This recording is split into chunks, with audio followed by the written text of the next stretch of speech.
देखो रिकॉर्डिंग का मैसेज फिर स्क्रीन शेयर।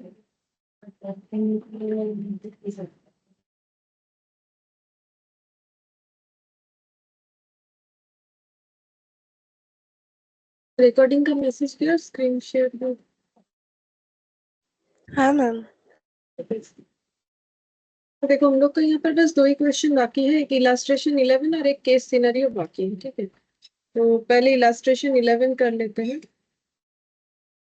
उसके बाद केस सिनेरियो वाला क्वेश्चन। तो ये वाला जो है एडुकेशन के सर्विस के ऊपर बेस्ड है question. AD higher secondary school,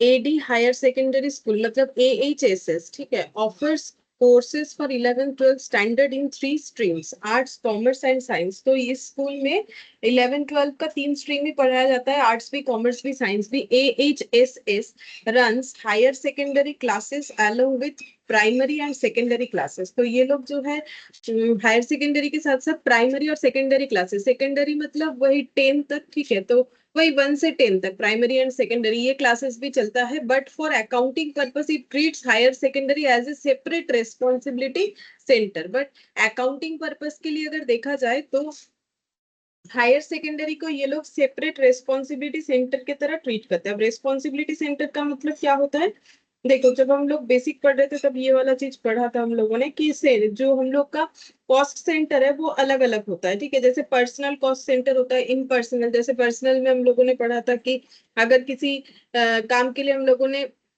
labour को रखा है, ठीक है, तो लेबर को क्या पेमेंट कर रहे हैं वो जब हम लोग कैलकुलेट करते हैं तो उसे हम लोग बोलते हैं जो है मतलब पर्सनल कॉस्ट सेंटर। ठीक है, तो रेस्पॉन्सिबिलिटी कॉस्ट सेंटर का मतलब ये हो जाता है कि जैसे हम लोग को मान लो हमारे जो भी एक डिपार्टमेंट का मान लो कोई एक मैनेजर है, ठीक है, उसको हम लोगों ने एक रेस्पॉन्सिबिलिटी दिया कि भाई ये डिपार्टमेंट से क्या, इस डिपार्टमेंट में कितना कॉस्ट इनकट होता है, कितना रेवेन्यू जनरेट होता है, कितना प्रॉफिट होता है, ये सब बताओ। ठीक है, तो उनके लिए वो डिपार्टमेंट हो जाएगा उनका क्या बोलते हैं उसे, रेस्पॉन्सिबिलिटी सेंटर। ठीक है, The managing committee of the school wants to revise its fee structure for higher secondary students। तो ये लोग चाहते हैं कि एचएस के स्टूडेंट के लिए जो मतलब स्ट्रक्चर है फीस का वो चेंज करना चाहते हैं। The accountant of the school has provided the following details of the year.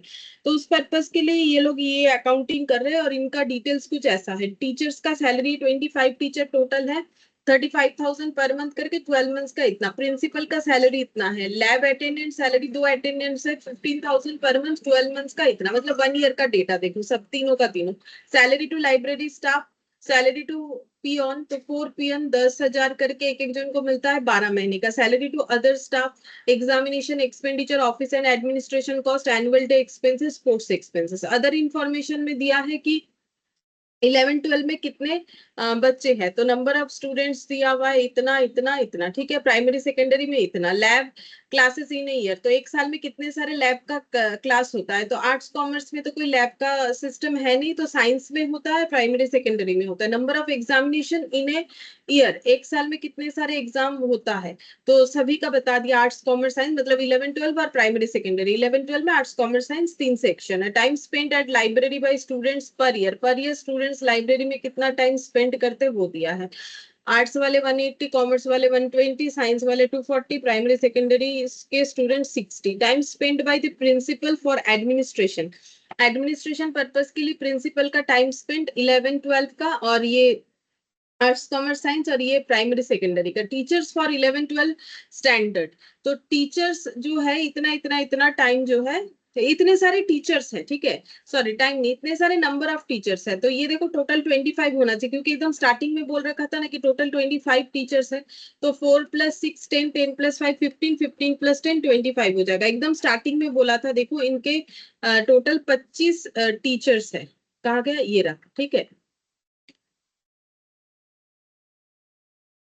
फिर बोला है one teacher who teaches economics for art stream students also teaches commerce stream students. मतलब इकोनॉमिक्स के जो टीचर है वो आर्ट्स वाले को भी इको पढ़ाते हैं, कॉमर्स वाले को भी पढ़ाते हैं। The teacher takes 1040 classes in year, it includes 208 classes for commerce students. अब ये सब ये इंफॉर्मेशन हमें क्यों दिया है वो अभी देखने से पता चलेगा कि क्या निकालने के लिए बोला है। फिर बोल रहा है there is another teacher who teaches mathematics for science stream student, also teaches business mathematics to commerce stream students. तो जो मैथ्स के टीचर है वो साइंस वाले को भी पढ़ाते हैं और जो है कॉमर्स वाले को भी पढ़ाते हैं. सी takes 1100 classes in a year. It includes 160 classes for commerce students. One PN is fully dedicated for higher secondary section. Other PN dedicated their 15% time for higher secondary section. All school students, irrespective of section and age, participate in annual function and sports activity. हमें क्या calculate करने के लिए बोला है calculate the cost per student per annum for all 3 stream. सभी 3 stream का हमें कॉस्ट कैलकुलेट करना है, कॉस्ट पर स्टूडेंट. ठीक है, तीनों स्ट्रीम का कॉस्ट पर स्टूडेंट कैलकुलेट करके बताना है. तो हम लोग कैसे कैलकुलेट कर सकते हैं, जैसे कि आर्ट स्ट्रीम का इतना खर्चा है, मान लो आर्ट स्ट्रीम का टोटल कॉस्ट आ गया, आर्ट स्ट्रीम को चलाने का खर्चा, ठीक है, डिवाइडेड बाय जितने स्टूडेंट्स आर्ट स्ट्रीम में है, डिवाइड करने से कॉस्ट पर आर्ट स्ट्रीम आ जाएगा. ठीक है, तो देखो सबसे पहले तो हमें सभी का टोटल कॉस्ट निकालना पड़ेगा. तो ये यहां से एक बार हटाते हैं,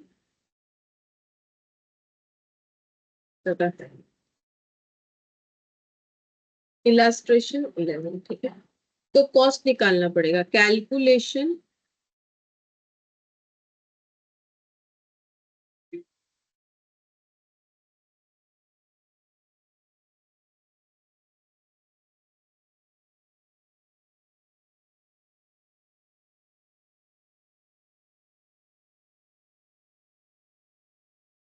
calculation of cost per annum. ठीक है, पर्टिकुलर्स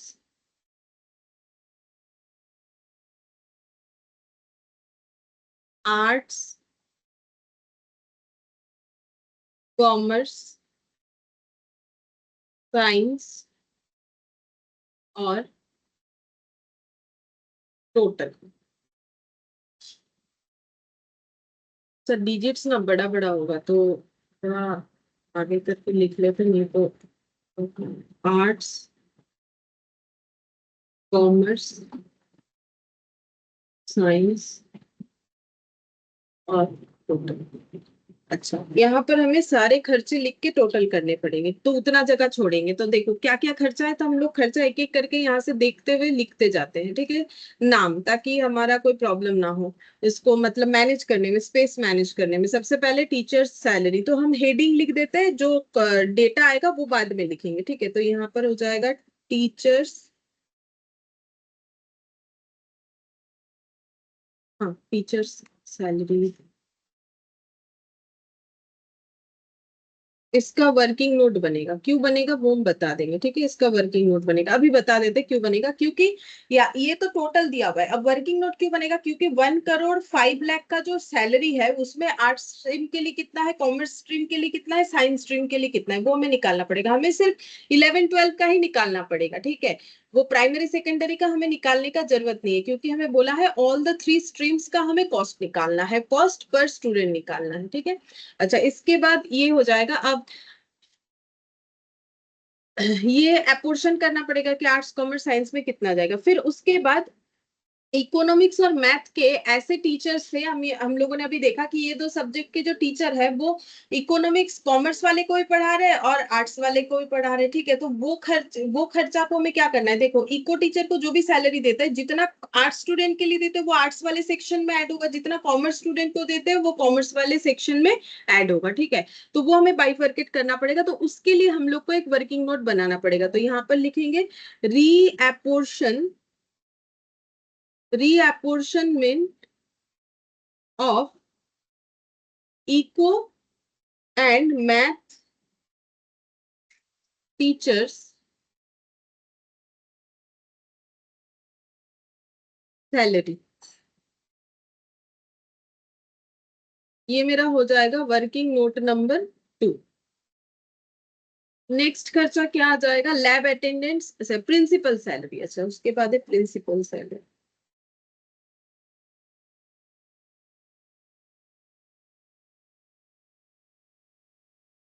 इसका भी वर्किंग नोट बनाना पड़ेगा, लगभग सभी का वर्किंग नोट बनेगा, क्योंकि सब टोटल में दिया हुआ है, हमें अलग अलग फाइंड आउट करना पड़ेगा. Lab attendance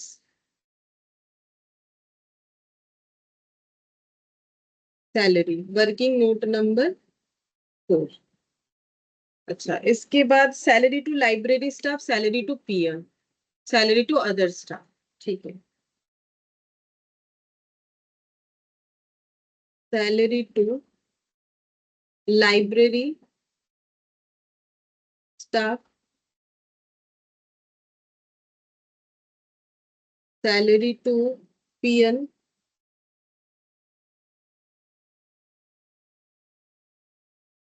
salary to other staff.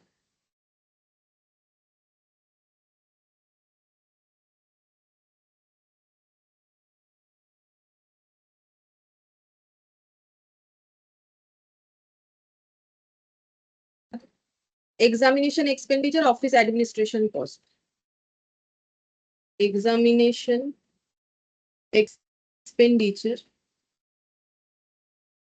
Office administration cost, office administration cost.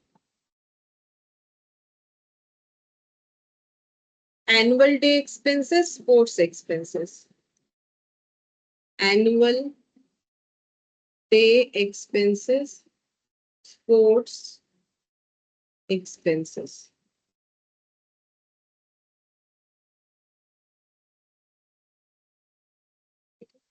ये सब बाइफरकेट करके जब हमें पता चल जाएगा तो हम लोग को पता चलेगा कि टोटल कॉस्ट कितना आ रहा है हम लोग का पर स्ट्रीम को चलाने का। टोटल कॉस्ट पर एनम पर स्ट्रीम। ठीक है, तो पहला क्वेश्चन जो पूछा था वो हम लोग कैलकुलेट कर लेते हैं। पहला क्वेश्चन हम लोग को बोला है कॉस्ट पर स्टूडेंट पर stream. Calculate cost per student per annum for all the 3 streams. तो यहाँ पर हो जाएगा cost per student per annum पर स्ट्रीम। थोड़ा पीछे लिखते हैं तो ये आर्ट्स कॉमर्स साइंस के नीचे लिख सकते हैं।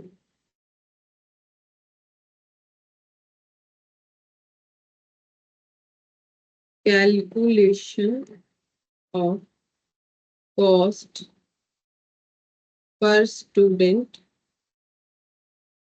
पर स्ट्रीम। तो ये आर्ट्स के नीचे आर्ट्स वाला लिख देंगे तो total cost divided by number of students, total cost divided by number of student, total cost divided by number of student, और ये टोटल वाला डेटा। अच्छा, नंबर ऑफ स्टूडेंट्स देख लेंगे, दिया हुआ है। फिर बोल रहा है पॉइंट बी में कैलकुलेट करने के लिए if the management decide to take uniform fee of 1000 per month from all the higher secondary student calculate stream wise profitability. अगर सभी से हम लोग 1000 ही ले, चाहे वो आर्ट्स पढ़े, कॉमर्स पढ़े या साइंस पढ़े, फीस, ठीक है, तो हमारा प्रॉफिटेबिलिटी हर एक स्ट्रीम में कितना होगा ये बताना है। ठीक है, तो थोड़ा जगह रख के कैलकुलेशन ऑफ प्रॉफिटेबिलिटी। अच्छा, प्रॉफिटेबिलिटी कैलकुलेट करना है तीनों स्ट्रीम का, आर्ट्स, कॉमर्स और साइंस। तो प्रॉफिट कैसे कैलकुलेट करेंगे? सेल्स माइनस कॉस्ट करने से पता चल जाएगा। तो यहाँ पर सेल क्या है? टोटल फीस पर एनम पर student,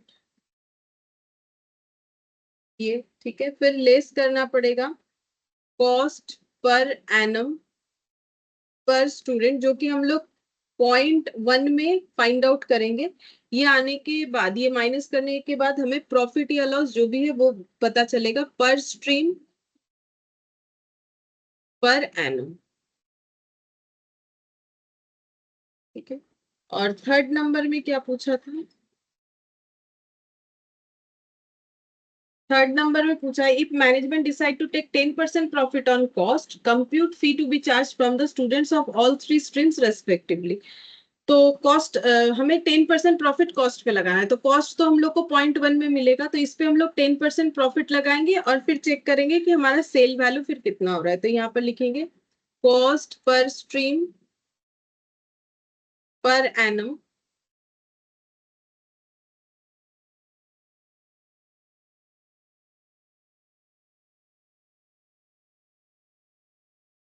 good evening. Good evening ma'am.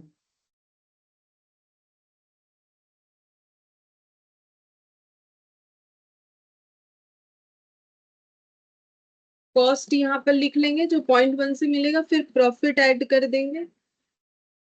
10% on cost बोला है, तो जितना जितना आएगा वो ऐड हो जाएगा। ऐड होने के बाद हमें फीस पता चल जाएगा कितना हम लोग चार्ज करें, फीस पर एनम पर स्टूडेंट।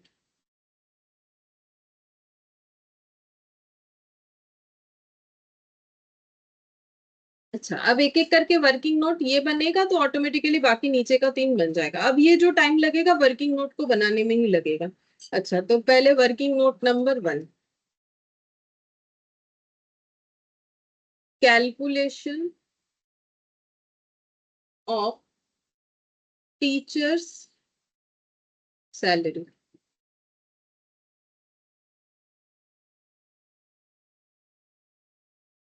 तो 3 स्ट्रीम है, आर्ट्स, कॉमर्स और साइंस, ठीक है।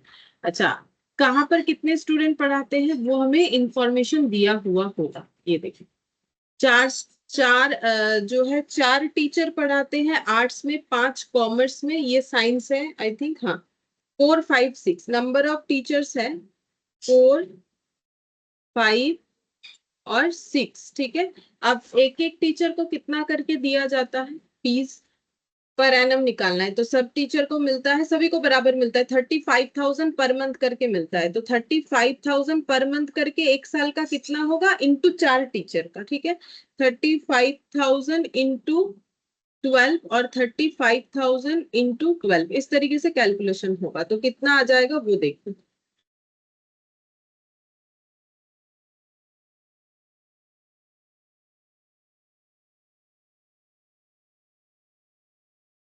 तुम लोग भी कैलकुलेट करो क्योंकि बहुत सारा कैलकुलेशन होगा तो टाइम लगेगा।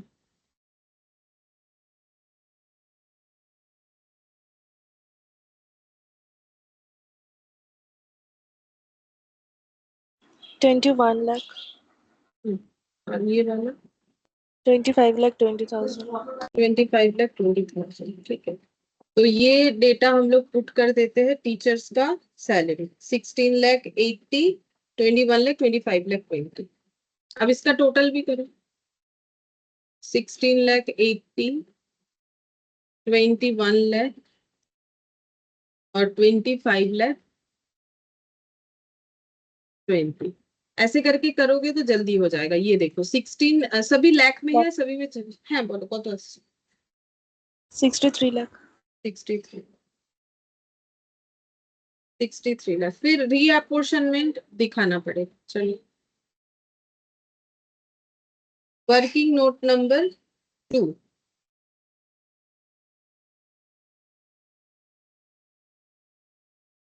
रीअपोर्शनमेंट ऑफ सैलरी।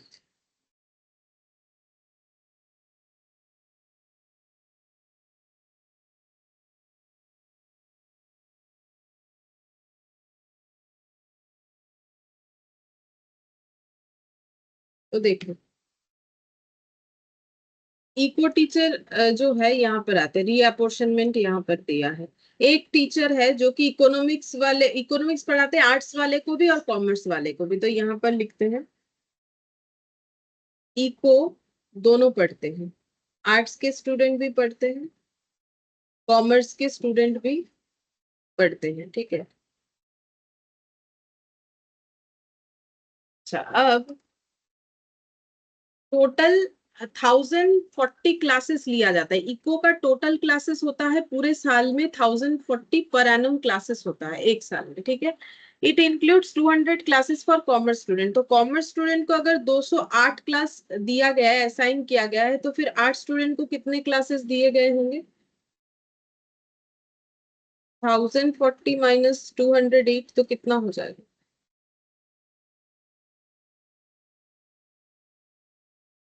832 क्लासेस, ठीक है। अच्छा, अब एपोर्शन करेंगे सैलरी। तो यहाँ पर देखो,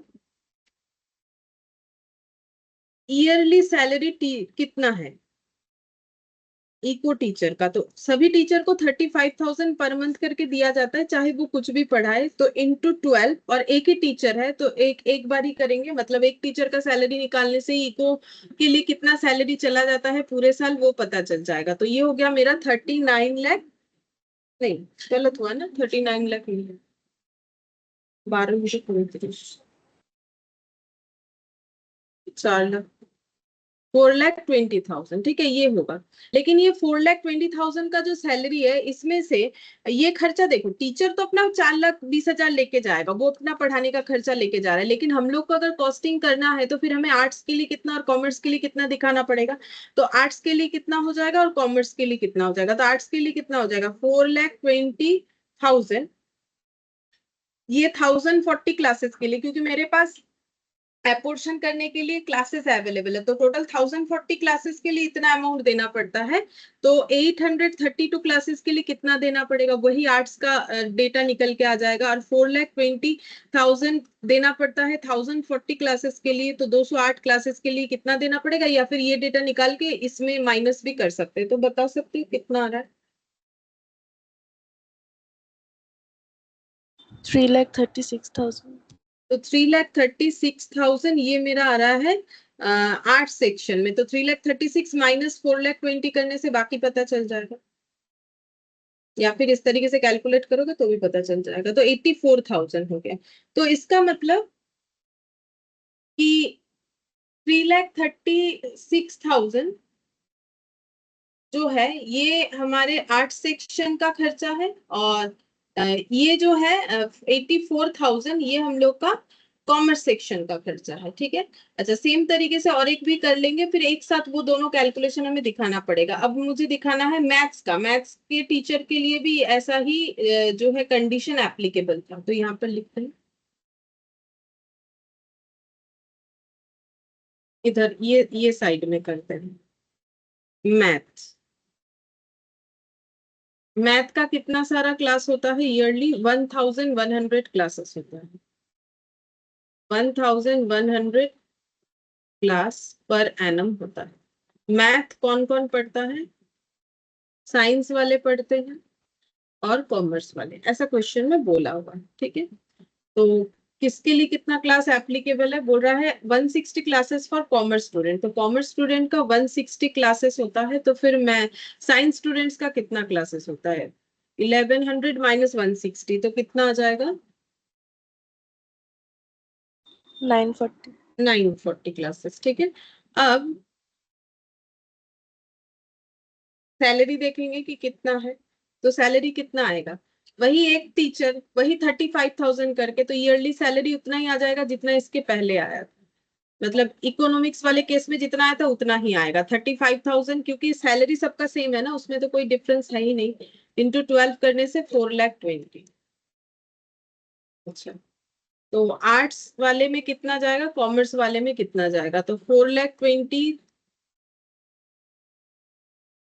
1,100 इंटू 940, 4,20,000 डिवाइडेड बाई 1,100 इंटू 160, कितना आ रहा है देखो।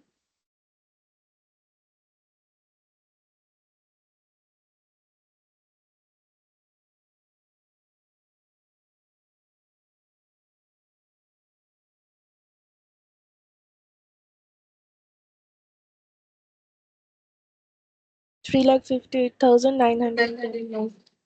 3,58,909 माइनस 4,20,000 करते,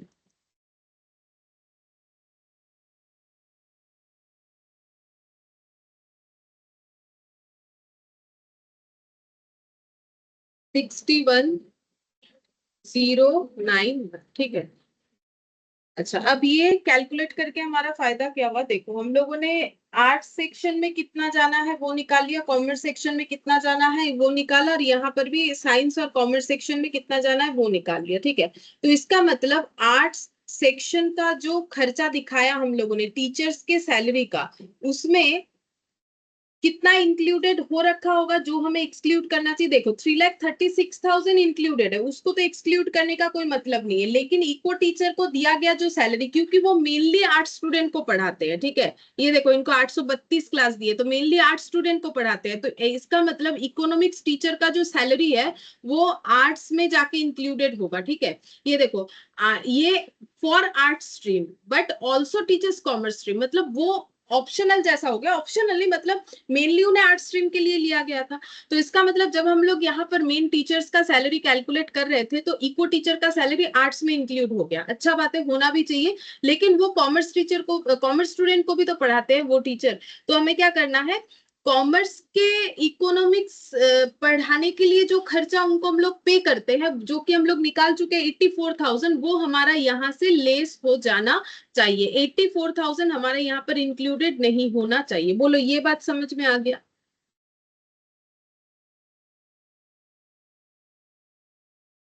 हो जाएगा ना?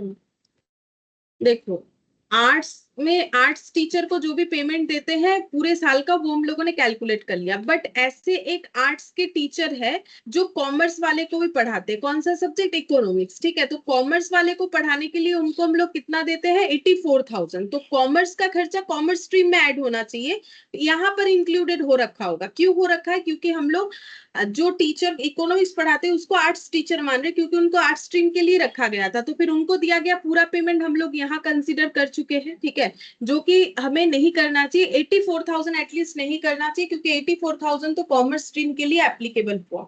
अब बता, क्या समझ में आया? हाँ मैम। अच्छा, अब कॉमर्स में क्या होगा फिर? तो कॉमर्स का जो खर्चा है उसमें क्या आएगा? देखो, कॉमर्स स्ट्रीम के लिए जो टीचर है, तो देखो ये वाला पहले इकोनॉमिक्स, जो कॉमर्स स्ट्रीम के स्टूडेंट के लिए इकोनॉमिक्स का खर्चा होता है वो 84,000, वो यहाँ पर इंक्लूड नहीं हुआ होगा। क्यों नहीं हुआ होगा? क्योंकि वो टीचर एक्चुअली आर्ट स्ट्रीम के लिए लाए गए थे, तो 84,000 का खर्चा यहाँ इंक्लूड था, एक्सक्लूड किया, तो कॉमर्स स्ट्रीम में ऐड करेंगे। और जो एक साइंस के टीचर है, एक्चुअली ये मैथ जो पढ़ाते हैं ना, उनको कौन से स्ट्रीम के लिए लिया गया था? साइंस स्ट्रीम के लिए। तो उनको दिया गया पूरा पेमेंट साइंस स्ट्रीम में चला गया होगा, लेकिन हमें यहाँ पर परफेक्टली खर्चे को डिस्ट्रीब्यूट करना है, इसीलिए हम लोग इसको अलग अलग करेंगे। तो कॉमर्स के बच्चे को मैथ पढ़ाने का खर्चा कितना है? 61,091, वो खर्चा यहाँ पर ऐड करेंगे। ठीक है, 61,091 ये खर्चा यहाँ पर ऐड करेंगे कॉमर्स स्ट्रीम में। और साइंस स्ट्रीम से 61,091 इसको हम लोग लेस कर देंगे। ठीक है, ये भी समझ लो। देखो, math teacher mainly science stream के लिए लाया गया था, तो मैथ टीचर को दिया गया ये पूरा का पूरा 4,20,000 हमारा साइंस स्ट्रीम में दिख रहा होगा। मतलब टोटल साइंस स्ट्रीम में जो भी टीचर का सैलरी है उसमें 4,20,000 इंक्लूडेड होगा। लेकिन हम लोगों को 4,20,000 में ये आर्ट्स और कॉमर्स दोनों ही इंक्लूडेड नहीं चाहिए। ठीक है, तो क्योंकि ये आर्ट्स टीचर के, आर्ट्स स्टूडेंट के ऊपर किया गया खर्चा, ये कॉमर्स स्टूडेंट के ऊपर किया गया खर्चा, तो ये दोनों ही हमें क्या करना पड़ेगा? यहाँ से हटाना पड़ेगा। ठीक है, तो ये दोनों कितना हो जा रहा है? ये हम लोग का हो जा रहा है 61,091। ठीक है, तो 61,091 ये हम लोग यहाँ से हटा दें। अच्छा, ये तो साइंस के लिए है। ये मैंने एक चीज गलत कर दिया ना, तुम लोगों ने बोला ही नहीं। ये आर्ट्स लिख दिया है गलती से, तो कंसेप्ट ही तो बदल जा रहा है ना। ये साइंस होगा। तो देखो, साइंस टीचर को हम लोग इतना अमाउंट दे रहे हैं। ठीक है, अब साइंस टीचर साइंस वाले बच्चे को पढ़ाते हैं, अच्छा बात है। तो ये 4,20,000 में इनका जो खर्चा है वो तो इंक्लूडेड होना ही चाहिए। बट ये टीचर जो है कॉमर्स वाले को भी पढ़ाते हैं, तो कॉमर्स इनको 4,20,000 में जो ये पेमेंट कॉमर्स वाले को पढ़ाने के लिए मिलता है वो यहाँ पर मुझे एक्सक्लूड कर देना चाहिए। तो मेरे पास तो वहां 4,20,000 नहीं, ये टोटल है, तो वहां से हम लोग एक्सक्लूड कर देंगे, 61,091 को एक्सक्लूड कर देंगे। ठीक है, तो बोलो क्या समझ में आया? क्यों मैंने वो दोनों वहां से 61,091 को एक्सक्लूड किया, ये हाँ वाला। मैम। और यहाँ पर ऐड क्यों हुआ कॉमर्स स्ट्रीम में? क्योंकि 61,091 जो कॉमर्स स्टूडेंट को दिया गया मैथ्स के लिए सर्विस का अमाउंट, और ये हो गया इकोनॉमिक्स के लिए सर्विस का अमाउंट। तो कॉमर्स में जो भी हमारा टोटल दिख रहा है, देखो कॉमर्स में वो तो जो टीचर है ना, जो आर्ट्स और साइंस स्ट्रीम के लिए एक्चुअली लिए गए, उनका सैलरी तो इसमें इंक्लूडेड नहीं है। तो उनका कितना सैलरी इंक्लूड करे? जितना होता है ये इक्वल इको के लिए होता है, इतना मैथ के लिए होता है। तो ये दोनों हमें ऐड कर देना चाहिए। ठीक है, अच्छा, इसका टोटल करोगे तो ये हम लोग का 0 ही आएगा। ठीक है, ये यहाँ पर बस एक एडजस्टमेंट है। चलो अब वर्किंग नोट 3।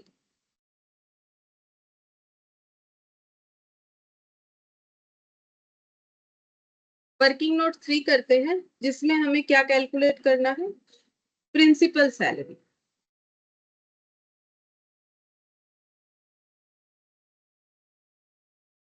आर्ट्स, कॉमर्स और साइंस स्ट्रीम के लिए। तो प्रिंसिपल को कितना सैलरी देते हैं? प्रिंसिपल को सैलरी देते हैं हम लोग टोटल में 14,40,000, ठीक है। लेकिन अपोर्शन कैसे करेंगे, तो प्रिंसिपल का क्या हमें डेटा दिया है, बोला है कि प्रिंसिपल जो है वो कितना टाइम स्पेंड करते हैं प्रिंसिपल, इतना, ये 208 घंटा, 312 घंटा, 480 घंटा, तो वो टाइम स्पेंड दिया हुआ है, और 1400 घंटा, तो टोटल ये पूरे एक साल का डेटा है। तो एक साल में प्रिंसिपल कितना टाइम स्पेंड करते हैं इस हायर सेकेंडरी, मतलब 11 एंड 12 स्ट्रीम के लिए, 11 एंड 12 में arts, sorry 11 12 and primary secondary stream के लिए प्रिंसिपल, मतलब पूरे स्कूल के लिए प्रिंसिपल पूरे एक साल में कितना टाइम स्पेंड करते हैं, ये सबका टोटल करोगे तो पता चल जाएगा ये कितना टाइम स्पेंड करते हैं। 208, 312, 480, 1400, टोटल करो। 2,400. तो 2400 आवर्स स्पेंड करने के लिए उनको कितना पेमेंट मिलता है, 14,40,000, ठीक है। तो हम लोग यहाँ पर ऐसे बोल सकते हैं कि 14,40,000 इन्हें मिलता है 2400 आवर्स स्पेंड करने के लिए, ठीक है। अब आर्ट स्ट्रीम के लिए ये पर्टिकुलर कितने आवर्स स्पेंड करते हैं उसके हिसाब से हम लोग प्रोपोर्शन कर देंगे अमाउंट को, 208, 312, 480, 208, 312, 480, बाकी ये तो सेम रहेगा। 14,40,000, 2,400, 14,40,000, तो एक बार 14,40,000 और 2,400 कर लो, बाकी ये मल्टीप्लाई मल्टीप्लाई करोगे तो पता चल जाए। यहाँ पर लिख देते हैं टोटल सैलरी 14,40,000 पर annum, total hours per annum spent कितना कितना है, 208, 300, 1400 है लास्ट, अच्छा 208, 312, 480,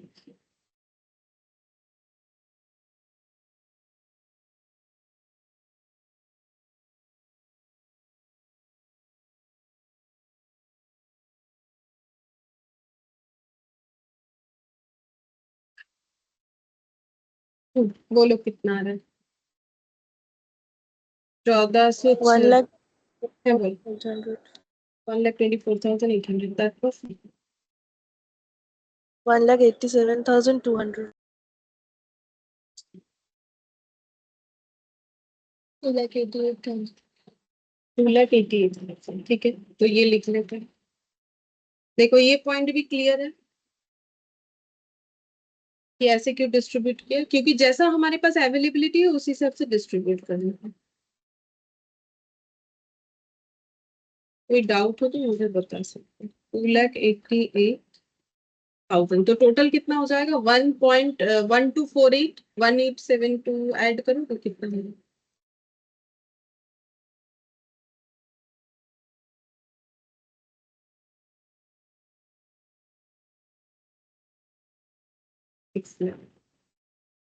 ठीक है मैंने कर लिया, 6 लिख लेते हैं। अच्छा, इसके बाद lab attendance salary, working note number 4,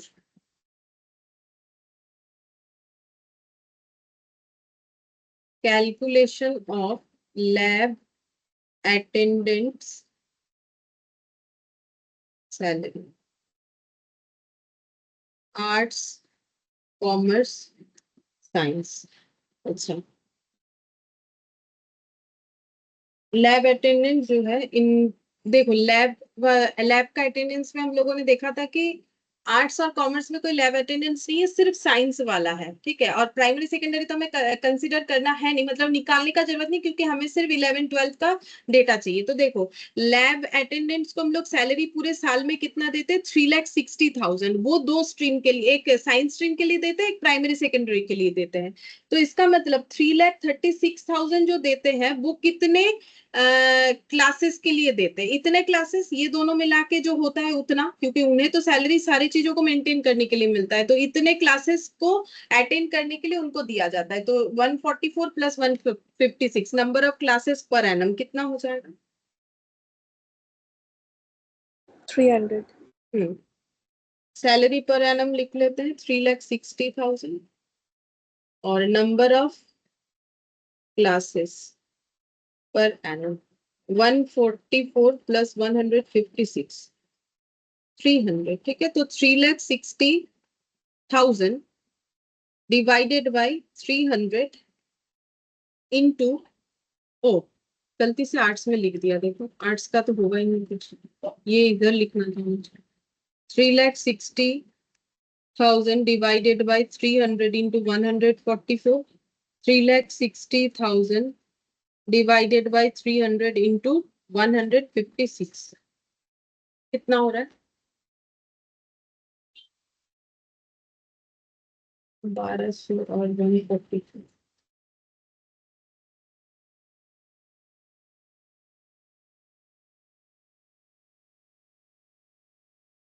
1,70,000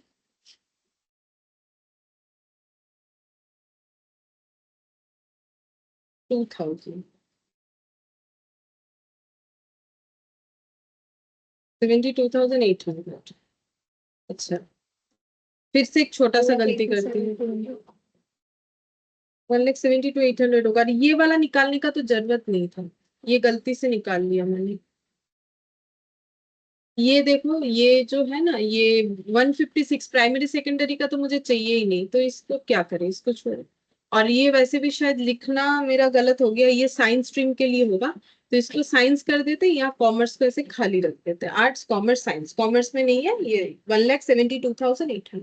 वो तो मुझे चाहिए नहीं ना, वो तो मेरे मतलब सोल्यूशन का पार्ट नहीं होगा, तो उसको नहीं भी करोगी तो चलेगा, जरूरत नहीं। 1,72,800, तो यहाँ पर लिख देते हैं 1,00,000, इसमें नहीं आएगा, इसमें नहीं आएगा, 1,72,800,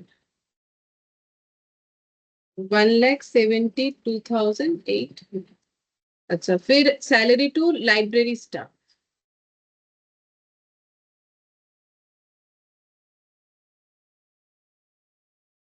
calculation of salary to library staff, salary per annum,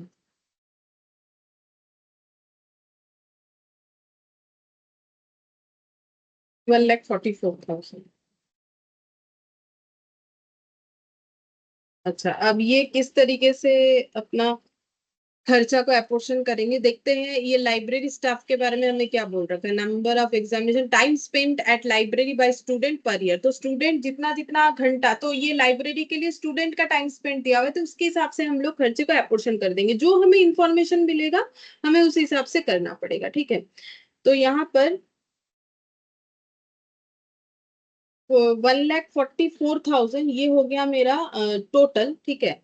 और टोटल आवर्स स्पेंट, टोटल कर लेते, टोटल आवर्स स्पेंट है 180, 120, 240, 60, 180, 120, 240 और 60, तो कितना हो जाएगा, 60 और 240 हो गया 300, 300, 300, 400, 500, 600, 600 आवर्स हो जाएगा। हमें आर्ट्स कॉमर्स और साइंस का डेटा चाहिए, ठीक है। तो 1,44,000 रुपीज मिलता है 600 आवर्स स्पेंड करने के लिए, तो 180 आवर्स के लिए कितना होगा, ये आर्ट्स का निकल जाएगा। 1,44,000 डिवाइडेड बाई 600 इंटू 120, ये कॉमर्स का निकल जाएगा। 1,44,000 डिवाइडेड बाई 600 इंटू 240, ये साइंस का निकल जाएगा, तो कितना हो जाएगा,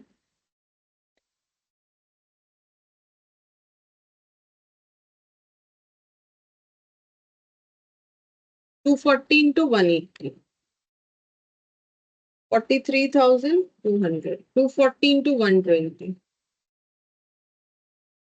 28,800,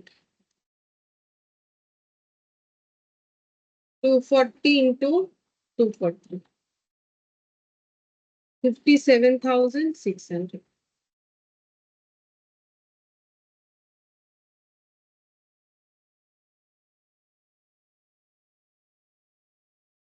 तो यहाँ पर पुट कर दो 43,200, 28,800, 57,600 टोटल 1,29,600. 1,29,600. तो फिर salary to peon, working note number 6. Calculation of salary.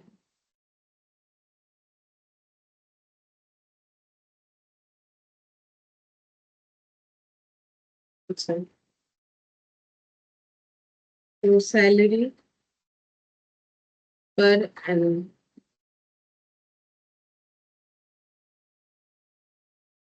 4,80,000.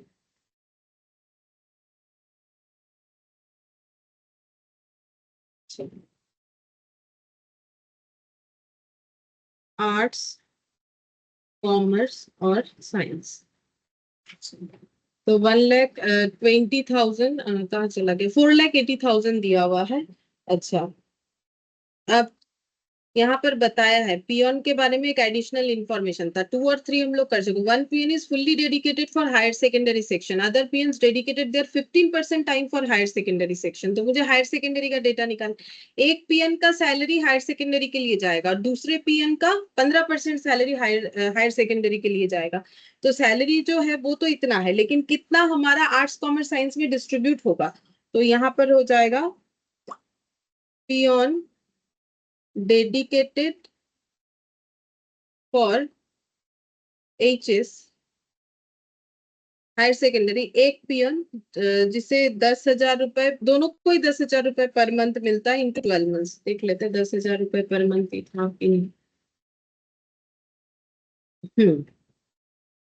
तो ये हो जाएगा 1,20,000 plus 15% of other peons salary. तो 15%, 1,20,000 का 15%. तो उसका भी 1,20,000 होगा पूरे साल का, बट उसका सिर्फ 15% हम लोग यहाँ पर एपोर्शन करेंगे क्योंकि उतना ही एचएस के लिए जा रहा है.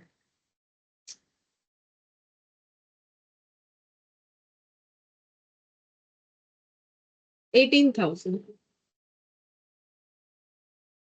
1,38,000 का डिस्ट्रीब्यूशन होगा. तो 1,38,000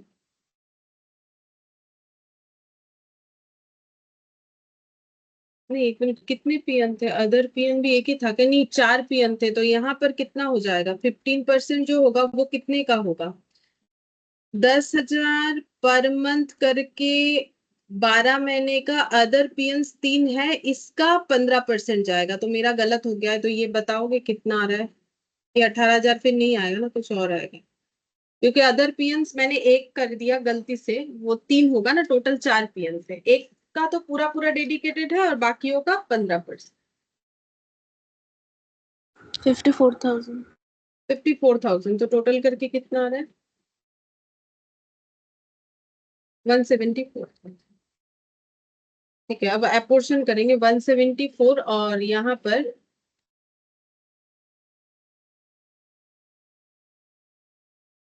अच्छा, यहाँ पर कैसे करके डिस्ट्रीब्यूट करेंगे? देखो, इसके बारे में हमें कोई इन्फॉर्मेशन नहीं दिया हुआ है. जब कोई इन्फॉर्मेशन हमारे पास अवेलेबल ना हो तो हमेशा वो खर्चा नंबर ऑफ स्टूडेंट के ऊपर दे देना चाहिए. जैसे इसको कैसे अपोर्शन करें, उसके लिए मेरे पास पियोन का कोई डेटा होना चाहिए था, मतलब अपोर्शन करने के लिए अवेलेबल, बट वो नहीं है. जब हमारे पास कुछ अवेलेबल नहीं होगा देन हम लोग नंबर ऑफ स्टूडेंट के हिसाब से करेंगे. नंबर ऑफ स्टूडेंट्स कितने हैं वो हम लोग पहले यहाँ पर, चलो यहाँ देख लेते हैं. Number of student 120. ये टोटल कितना होगा? 120, 360, 180, 840. बोलो टोटल.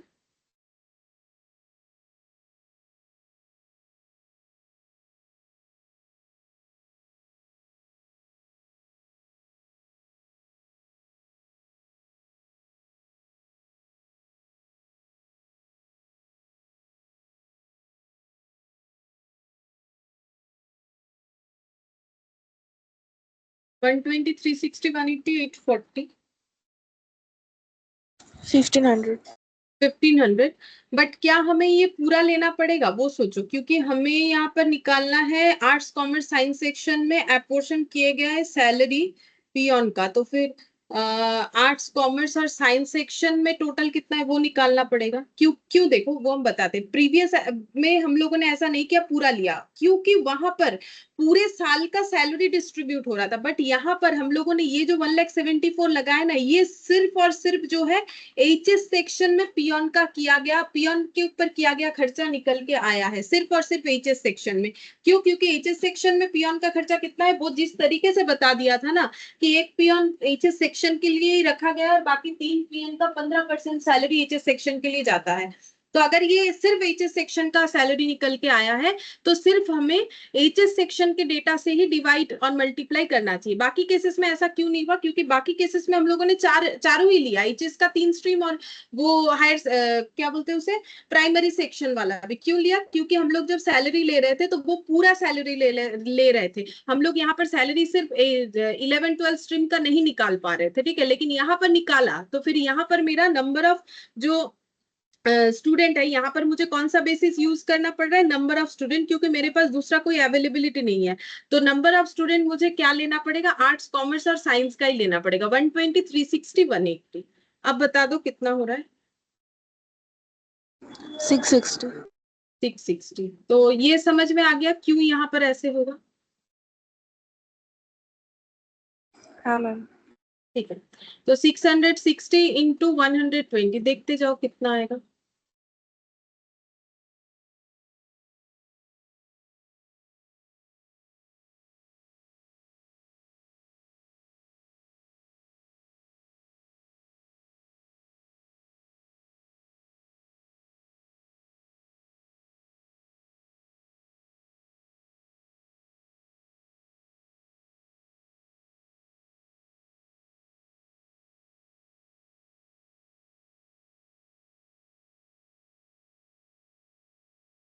$31,636।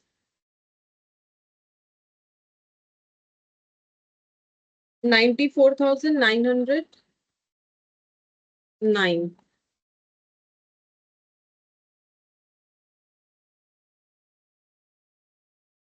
47,454।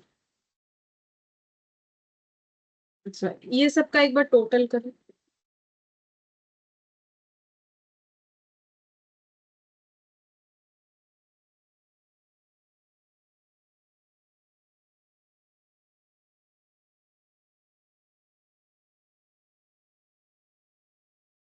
टोटल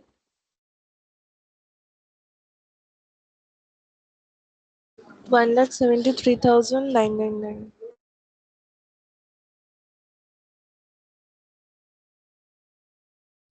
ये 5 कर देते हैं, 455 होगा। वैसे 4.5 है, 5 होने से ये शायद राउंड में आ जाए, 74 हो जाएगा फिर, है ना? Yes ma'am. ठीक है, नेक्स्ट हम लोग अदर स्टाफ का कैलकुलेट करेंगे। Working note number 7, next page में करेंगे।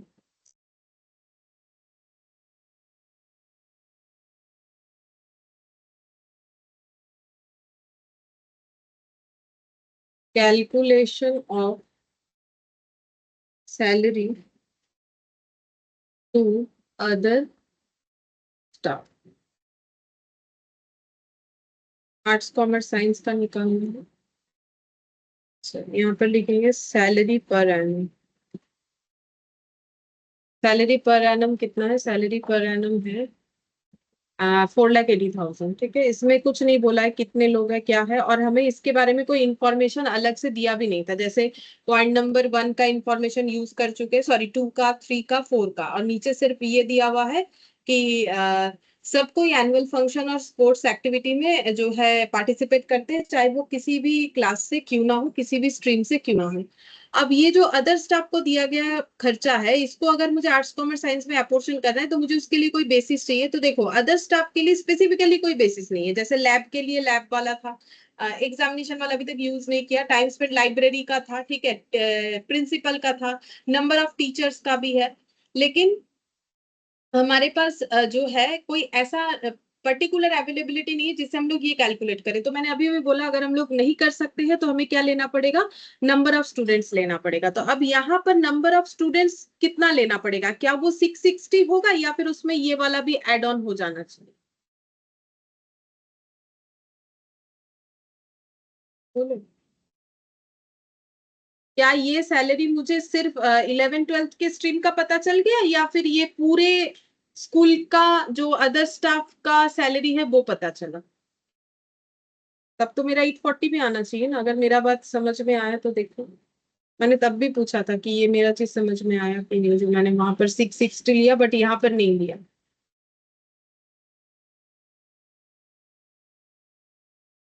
बोलो, ये 1500 लिया मैंने, समझ में आया? क्योंकि ये जो खर्चा है ये पूरे स्कूल के लिए, मतलब आर्ट्स कॉमर्स साइंस एंड 11-12 दोनों के लिए, बट वहां पर तो हम लोग अलग से निकाल सके थे ना, ओनली फॉर 11th-12th स्ट्रीम, तो ऐसे किया था। देखो अब क्लियर हुआ है क्या ये वाला पॉइंट या फिर अभी भी नहीं हुआ?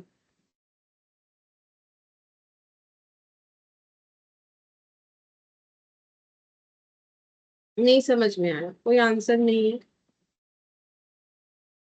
यहाँ पर। 1500 क्यों नहीं, क्यों लिया? क्योंकि 4,80,000 for all the streams arts commerce science including primary and secondary section. ये क्योंकि यहाँ पर कितना खर्चा सिर्फ 11-12 के लिए वो तो हम लोग नहीं निकाल पाए ना, बट जो हम लोगों ने इसके पहले वाला कैलकुलेशन किया पियोन का, वहां पर मुझे बता दिया था कि हायर सेकेंडरी के लिए पियोन का खर्चा कितना होगा। बोल रहा है एक पियोन को पूरे हायर सेकेंडरी सेक्शन को मेंटेन करने के लिए रखा है, और बाकी लोगों का 15% जो है सैलरी का इसमें जाना चाहिए, इसीलिए किया था। इसीलिए वहां पर हम लोगों ने 660 स्टूडेंट लिया था, मतलब बस इतना लिया था। बट यहाँ पर ये भी ऐड ऑन किया क्योंकि ये खर्चा पूरे स्ट्रीम के लिए है, इसीलिए पूरे स्ट्रीम मतलब पूरे स्कूल के लिए ही है, 11-12 एंड जो है प्राइमरी सेकेंडरी सेक्शन। बोलो समझ में आ गया या अभी भी नहीं आया?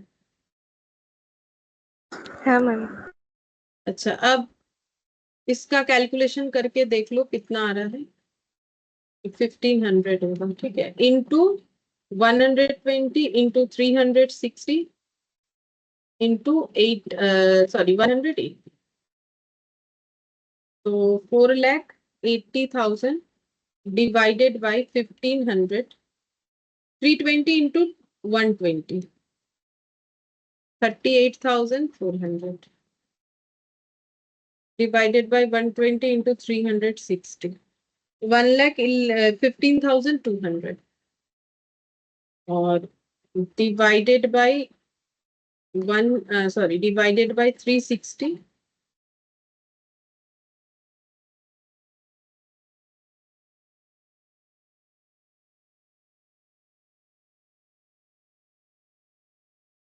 $57,600 टोटल हो जाएगा। 2,11,200। देख लो ठीक हुआ है कि नहीं, 2,11,200 और डेटा है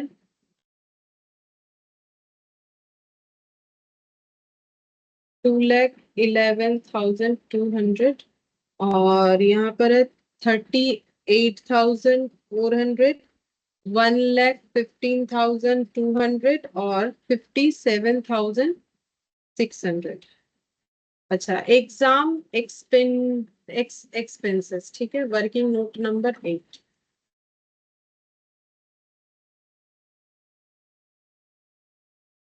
कैलकुलेशन ऑफ एग्जाम एक्सपेंस।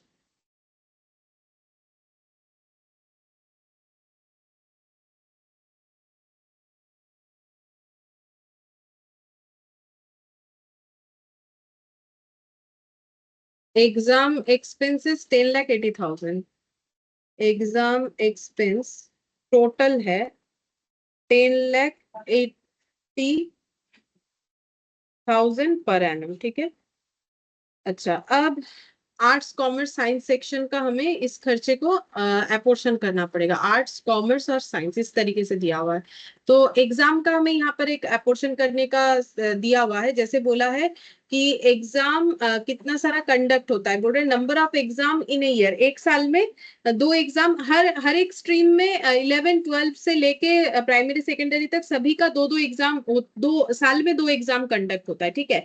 तो टोटल 120 स्टूडेंट का अगर दो एग्जाम कंडक्ट करेंगे तो उनका कितना सारा एग्जाम हो जाएगा टोटल, मतलब हम ये कहना चाह रहे हैं ये जो दो एग्जाम होता है तो एक स्टूडेंट के लिए दो, एक स्टूडेंट के लिए दो, ऐसे हो गया ना। हर एक स्टूडेंट को साल में 2 बार एग्जाम देना पड़ता है, चाहे वो आर्ट्स पढ़ता हो, कॉमर्स पढ़ता हो, साइंस पढ़ता हो, चाहे वो बच्चों वाले क्लास में है, मतलब बच्चा है, ठीक है, सभी का दो एग्जाम होगा। तो टोटल स्कूल को कितना एग्जाम कंडक्ट करना पड़ेगा फॉर आर्ट्स स्ट्रीम?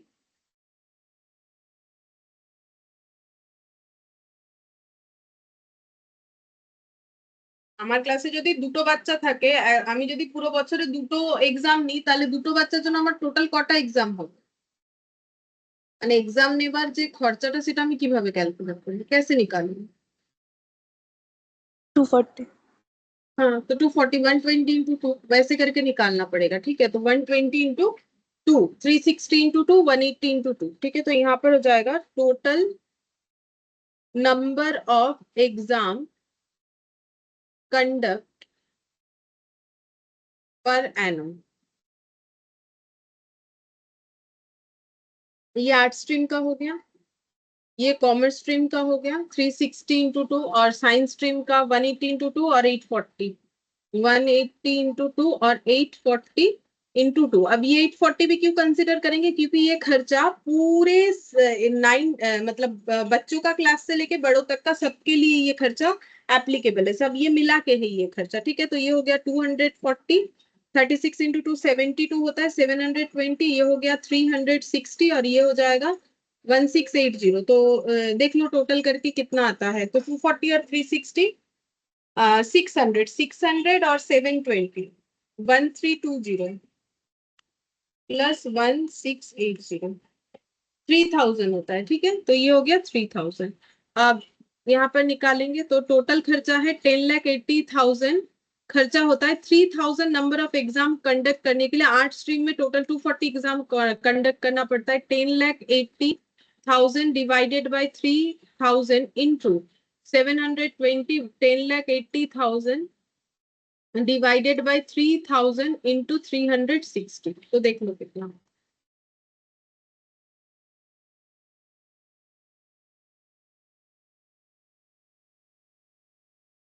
36 इंटू 240, 8640, 400 होगा, एक जीरो मैंने कम कंसिडर कर लिया।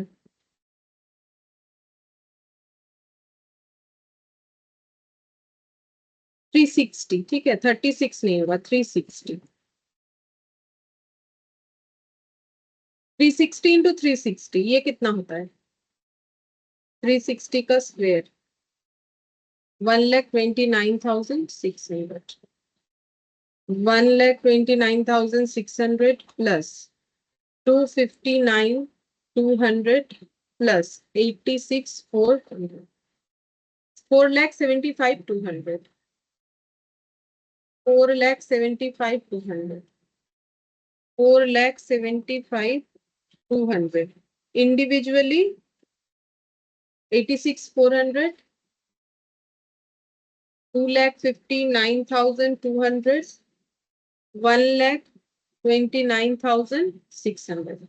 अच्छा, इसके बाद टोटल सही हुआ है कि नहीं? 4,75,200।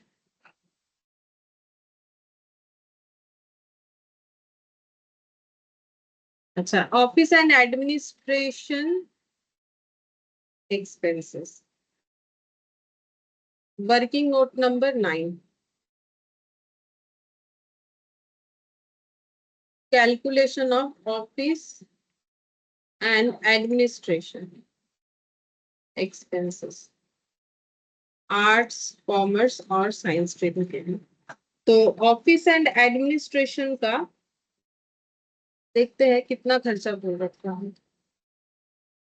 ऑफिस एंड एडमिनिस्ट्रेशन का है 15,20,000 total cost per annum, 15,20,000 20,000 per annum. ठीक है, अब ये खर्चा कैसे डिस्ट्रीब्यूट होगा उसका भी देखो हमारे पास कोई वैसा अवेलेबिलिटी नहीं है पर्टिकुलर। ठीक है, तो फिर किस पे होगा, नंबर ऑफ स्टूडेंट्स पे। तो नंबर ऑफ स्टूडेंट्स यहाँ पर हमें सभी लेना पड़ेगा। तो कितना कितना हो जाएगा, 120, 360, 180, 120, 360, 180 और 840, यानी कि 1500। तो 15,20,000 डिवाइडेड बाय 1500 इंटू 120, देखो कितना आ रहा है, 15,20,000 divided by 1500 into 360, 15,20,000 divided by 1500 into 180,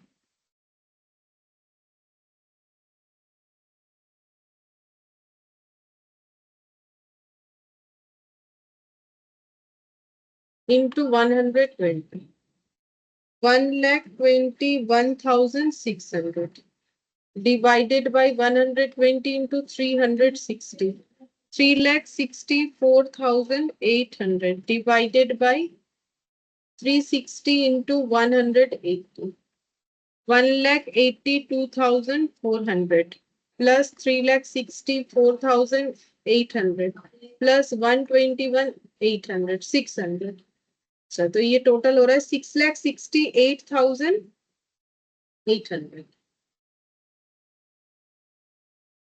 6,68,800 और इंडिविजुअली अमाउंट है 1,21,600, 3,64,800 और 182,400। तो एनुअल डे एक्सपेंसेस इसके बाद वाला खर्चा,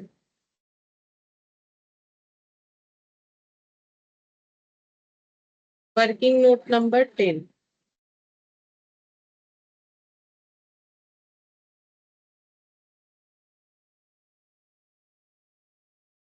annual day expenses, calculation of annual day expenses for arts, commerce and science. तो एनुअल डे एक्सपेंसेस कितना है, एनुअल डे एक्सपेंसेस है 4,50,000। तो annual day expense per annum 4,50,000। अच्छा, इसको भी कैसे डिस्ट्रीब्यूट करें, अगर देखोगे तो इसका कोई वैसा कुछ डेटा नहीं है। एक बोला था कि सभी स्टूडेंट इसे अटेंड करते हैं, तो इसको नंबर ऑफ स्टूडेंट पे डिस्ट्रीब्यूट कर देंगे। ठीक है, तो यहाँ पर लिखेंगे number of students 120 plus 360 plus 180 plus 840, 1,500। तो 4,50,000 divided by 1,500 into 120, 4,50,000 divided by 1,500 into 100, 360 और 180।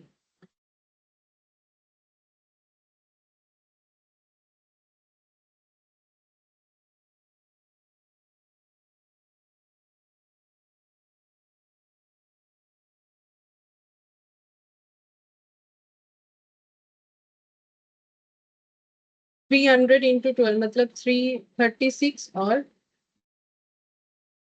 30 मतलब 36,000, 300 इंटू, तो 30, 108 और ये हो जाएगा 54 और 30 मतलब 54,000।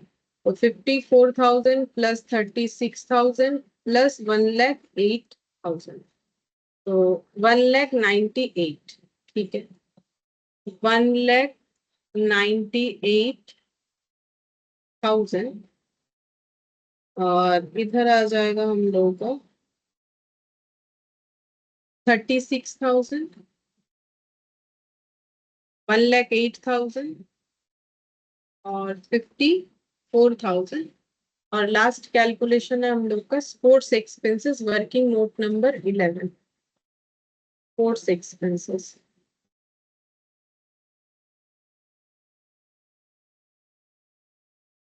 Calculation of sports expenses, arts, commerce, science. So total course expense per annum.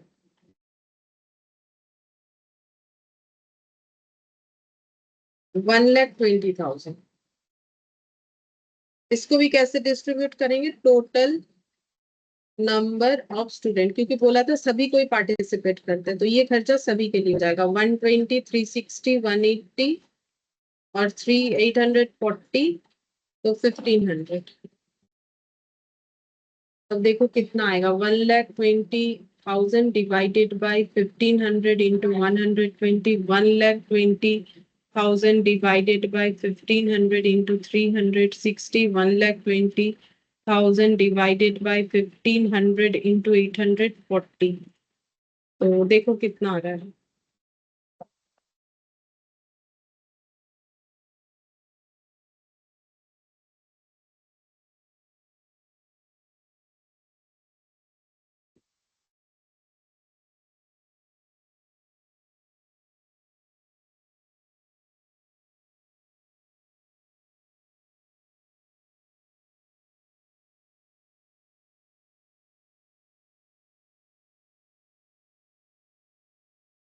$9,600. पहला वाला 9,600, ठीक है। उसके बाद 28,800. 28,800। 14,400. अच्छा, 14,400। अब टोटल कर लेते हैं 52,800। अब वहां पर टोटल करना स्टार्ट करना पड़ेगा, तो यहाँ पर लिख लेते हैं 9,600 था, 28,800, 52,800। अच्छा, अब टोटल करना है। हम फर्स्ट वाला कॉलम कर रहे हैं, ठीक है। तुम लोग सेकेंड, थर्ड और फोर्थ वाला करो, तब तक देखते हैं। मेरे पास जो टाइम हुआ उससे हम वो भी कर लेंगे। 16,80,000 माइनस 84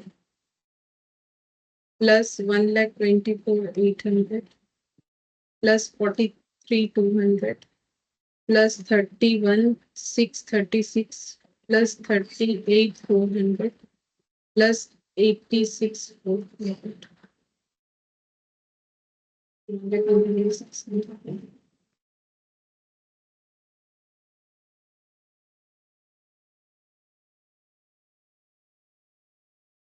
20,87,636। बोलो, एक भी आंसर आया है तुम लोग को?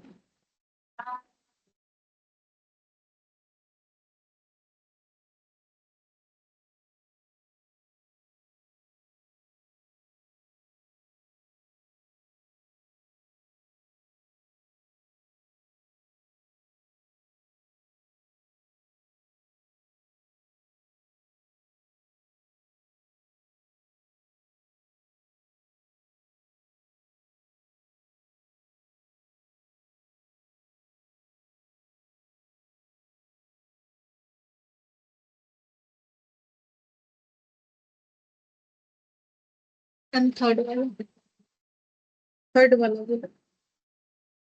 34,62,764. 760। और लास्ट वाला 89,82,199. 89,82,400 199. बोल रहे हैं। 400 टाइम्स मतलब 399 हो सकता है, 199 कुछ गलत हो गया। ठीक है, मैम एक बार कैलकुलेट कर।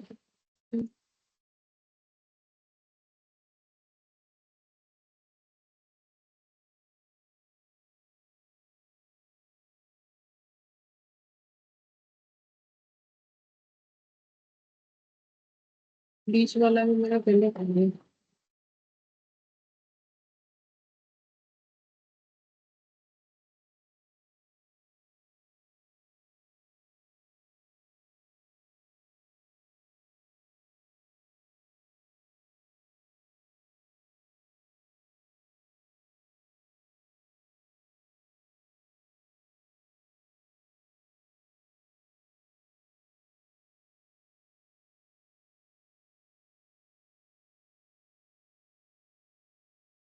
हाँ ये ठीक आ गया, 34,32,000। ये तीनों का टोटल करने से इतना आना चाहिए, देखते हैं 20। 399। हाँ 399।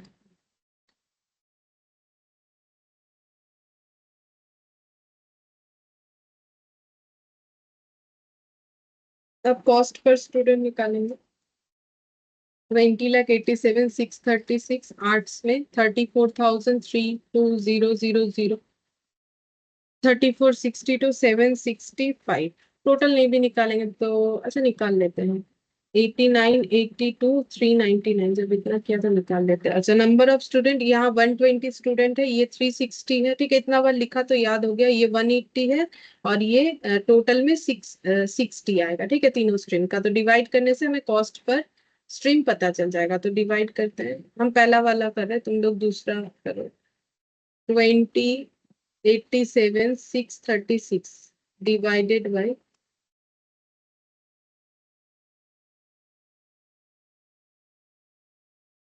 17,396 0.96 मतलब 0.97 रुपीज इतना पर स्टूडेंट। बोलो कोई सा भी निकला है। थर्ड वाला 19,236। 236 या 36 आ रहा है सर, 6 आएगा क्योंकि मैंने 5 कर रखा है, ठीक है। और ये आ रहा है 9,533। 9,533 रखते हैं पर स्टूडेंट। और ये वाला 89, 82, 2610। 13, 16। अच्छा अब यहाँ पर हमें पूछा है कि प्रॉफिटेबिलिटी क्या है। तो हर एक स्टूडेंट से फीस चार्ज कितना करने पे प्रॉफिटेबिलिटी पूछा है। अगर सभी से हम लोग कितना करके चार्ज कर रहे हैं, अगर हम लोग सभी से 1,000 पर मंथ करके चार्ज करें, तो ये तो पूरा साल का डेटा है, तो 1,000 पर मंथ करके यानी 1,000 इंटू 12 करने से 12,000 करके हो जाएगा सेल। और माइनस कर देंगे कॉस्ट पर एनम 1,7,397, 9,533, 19,236। तो ये माइनस करने से पता चल जाएगा प्रॉफिट है कि लॉस। ये तो लॉस ही दिख रहा है, ये प्रॉफिट होगा, ये भी लॉस है। देखना पड़ेगा कितना होगा। 17,397 माइनस 12,000, 5,397।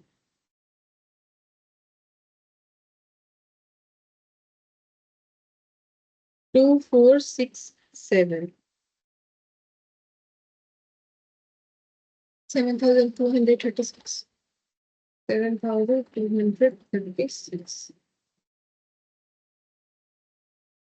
और यहाँ पर पूछा था कि कॉस्ट पर, यहाँ पर पूछा था कि फीस कितना करके चार्ज करें अगर प्रॉफिट 10% होगा। तो कॉस्ट कितना है 17,397, 9,533, 19,236।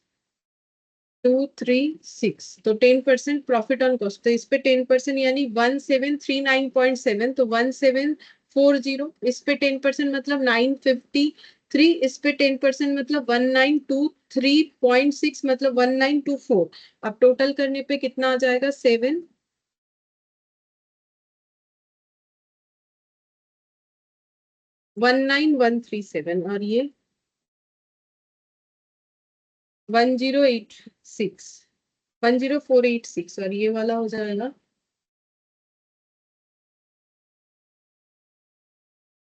21,160। ठीक है, तो जो पूछा था वो निकल गया हम लोग का। वैसे ये क्वेश्चन देखा जाए तो काफी बड़ा है।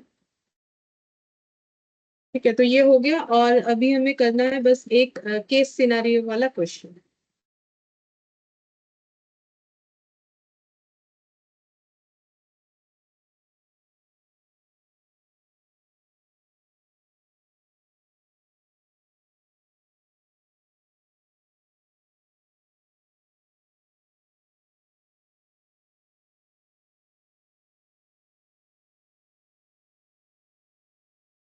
बोला क्या है, देखो बोला है LMV private limited operates cab और car rental service in Delhi NCR. तो ये लोग जो है कैब और कार रेंटल सर्विस प्रोवाइड करते हैं दिल्ली में। It provides its service to the offices of Noida, Gurugram and Faridabad. तो ये लोग कहाँ कहाँ करते हैं सर्विस प्रोवाइड, वो जगह का नाम बता दिया। At present it operate CNG fuelled car, but it is also considering to upgrade this into electric vehicle. तो ये नॉर्मली तो ये लोग सीएनजी भरवा रहे हैं, बट ये लोग चाह रहे हैं इलेक्ट्रिक व्हीकल का यूज करें। The following details related with the owing of CNG and EV propelled cars are as tabulated below. मतलब बोल रहा है कि अगर हम लोग सीएनजी के जगह ये ईवी मतलब इलेक्ट्रिक व्हीकल अगर ले तो फिर हम लोग का क्या इम्पैक्ट आएगा, उसका एक कंपैरिजन हम लोगों को गिवन है। ठीक है, तो कंपैरिजन में क्या बोला है, बोल रहा है कि कार परचेज प्राइस, तो सीएनजी का कार का प्राइस बता दिया है, ईवी का बता दिया, ईवी का ज्यादा है। अगर ईवी वाला कार खरीदते हैं मतलब इलेक्ट्रिक व्हीकल खरीदते हैं तो गवर्नमेंट से सब्सिडी भी मिल जाएगा 1,50,000 का। ठीक है, लाइफ ऑफ कार दे दिया ये 15, ये 10, रेसिडुअल वैल्यू दे दिया है, माइलेज दे दिया है, कौन सा गाड़ी कितना माइलेज देगा, इलेक्ट्रिसिटी कंजम्पशन पर फुल चार्ज। तो एक बार चार्ज करने के बाद इलेक्ट्रिसिटी कंजम्पशन कितना होगा वो है। तो वो यहाँ पर तो होगा नहीं, क्योंकि देखो ये थोड़ी ना इलेक्ट्रिक पे चलता है, ये तो सीएनजी वाला कैलकुलेशन मतलब सीएनजी वाला है ना। अच्छा, अब इसके बाद नेक्स्ट देखते हैं क्या बोला है। सीएनजी कॉस्ट कितना है वो बताया, तो यहाँ ब्लैंक ही दिखेगा, नॉर्मल सा बात है। फिर पावर कॉस्ट पर किलोवाट ये यहाँ पर दिखेगा। एनुअल मेंटेनेंस कॉस्ट दोनों का, एनुअल इंश्योरेंस कॉस्ट दोनों का बता दिया है, टायर रिप्लेसमेंट कॉस्ट दे दिया है, बैटरी रिप्लेसमेंट कॉस्ट दे दिया है। अच्छा, अब बोल रहा है apart from the above the following are additional information, उसके अलावा भी कुछ एडिशनल इन्फॉर्मेशन है। Average distance covered by a car in a month, एक महीने में कार कितना डिस्टेंस जाता है, ड्राइवर का सैलरी कितना है, गैरेज रेंट कितना है per car, share of office administration cost per car कितना है ये भी बता दिया। You have been approached by the management of a LMB private limited for consultation on the 2 options of operating the cab service. तो हमें क्या करना है, approached by the management of a LMB private limited, वो जो organisation है ना उनके मैनेजमेंट ने हमें अप्रोच किया है ये कंसल्ट करने के लिए कि ये 2 ऑप्शंस जो है कैब सर्विस का, उसमें से हमें क्या अप्रोच करना चाहिए। The expected questions that may be asked by the management are as follows. तो उन्होंने हमें ये टास्क दिया है कि ये पूरा डेटा दे दिया है, अब बोल रहे हैं कि मैनेजमेंट हमें क्या क्या पूछ सकता है, वो एक्सपेक्टेड क्वेश्चन दे दिए, उसका हमें आंसर्स देने के लिए बोला है। ठीक है, तो देखो सबसे पहले बोला है what would be the depreciable value of EV car. EV car का डेप्रिशिएबल वैल्यू क्या होगा ये हमें फाइंड आउट करना है। ठीक है, चलो फाइंड आउट कर।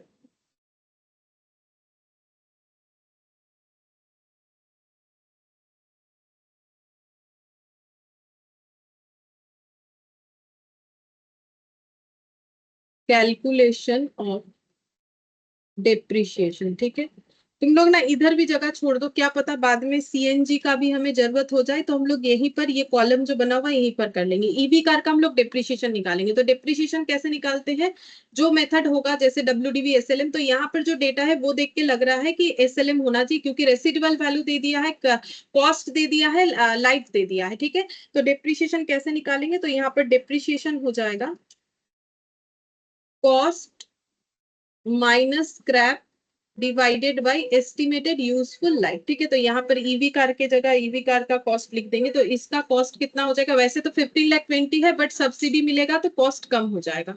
तो 15,20,000 minus subsidy 1,50,000 minus residual value जो कि है 1,70,000 divided by estimated useful life यानी कि 10 ईयर्स। ठीक है, तो अब देखो डेप्रिशिएशन कितना हो रहा है।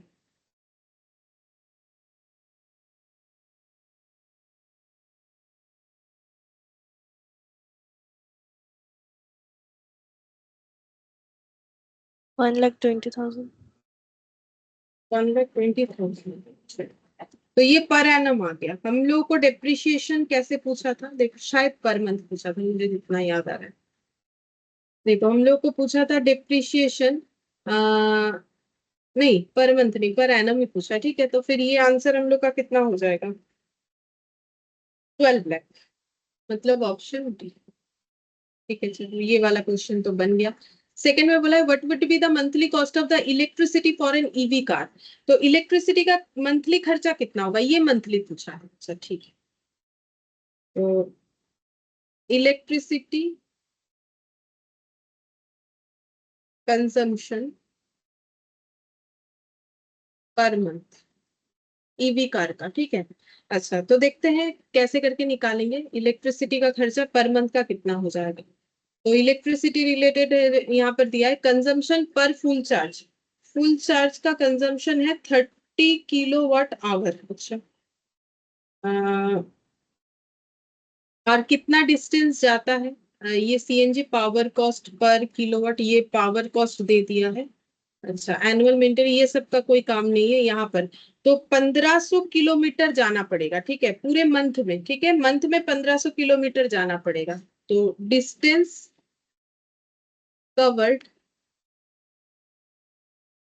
Per month 1500 kilometre. तो इतना किलोमीटर जाने का इलेक्ट्रिसिटी कंजम्पशन निकालना पड़ेगा। अब इलेक्ट्रिसिटी कंजम्पशन है कैसा, तो बोल रहा है कि इलेक्ट्रिसिटी कंजम्पशन कुछ इस तरीके से है, 30 किलोवाट आवर पर फुल। माइलेज देखना पड़ेगा, ये रहा 240 किलोमीटर माइलेज है, 240 किलोमीटर पर चार्ज। तो माइलेज है 240 किलोमीटर पर चार्ज, मतलब एक जाएगा। ठीक है, तो फिर 1500 किलोमीटर जाने के लिए कितना चार्ज चाहिए, चार्ज फॉर 1500 किलोमीटर कितना चार्ज चाहिए। एक बार चार्ज करने से अगर 240 किलोमीटर जाएगा तो फिर कितना चार्ज करना पड़ेगा।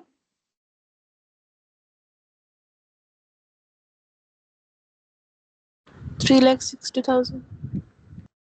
मल्टीप्लाई थोड़ी होगा, एक 240 किलोमीटर जाने के लिए चार्जेस है एक बार चार्ज करने से 240 किलोमीटर जाएगा। तो 1 किलोमीटर जाने के लिए 1/240, तो 1500 होगा ना, मल्टीप्लाई तो नहीं। तो ये कितना आ जाएगा, 6, है बोल। 6.25.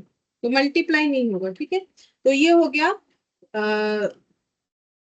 इतना बार चार्ज करना पड़ेगा, ठीक है। अच्छा अब इलेक्ट्रिसिटी का कंजम्पशन देखो, बोल रहा है कि फुल चार्ज होने पे 30 किलोवाट का इलेक्ट्रिसिटी कंजम्पशन होता है। अब यहाँ पर अगर मुझे 1500 किलोमीटर जाना, इतना बार चार्ज करना पड़ेगा, तो इसमें इलेक्ट्रिसिटी कंजम्पशन कितना होगा। तो बोल रहा है एक बार फुल चार्ज करने से 30 किलोवाट होता है, तो एक बार का 30 किलोवाट, तो 6.25 टाइम्स का 30 किलोवाट करके कितना इलेक्ट्रिसिटी भरना पड़ेगा, मतलब कितना इलेक्ट्रिसिटी चार्ज होगा, कंजम्पशन होगा, यूज होगा, जो भी बोलो, कितना आ रहा है। 187.5. 187.5 इलेक्ट्रिसिटी कंजम्पशन होगा, और पावर का मतलब ये इतना इलेक्ट्रिसिटी कंजम्पशन होगा, और 1 किलोवाट का 7.60 एट द रेट ऑफ 7.60 पर किलोवाट। ठीक है, 1 किलोवाट के लिए 7.60, तो इतना किलोवाट इलेक्ट्रिसिटी कंजम्पशन होगा। तो इतने किलोवाट के लिए कितना खर्चा होगा, तो कॉस्ट कितना आ जाएगा इलेक्ट्रिसिटी का, 187.5 इंटू 7.6 होना चाहिए। देखो कितना आता है,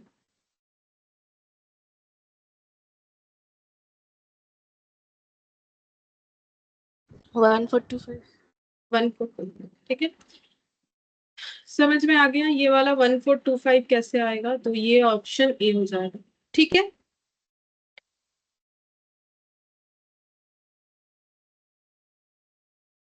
ये समझ में आया तुम लोगों को,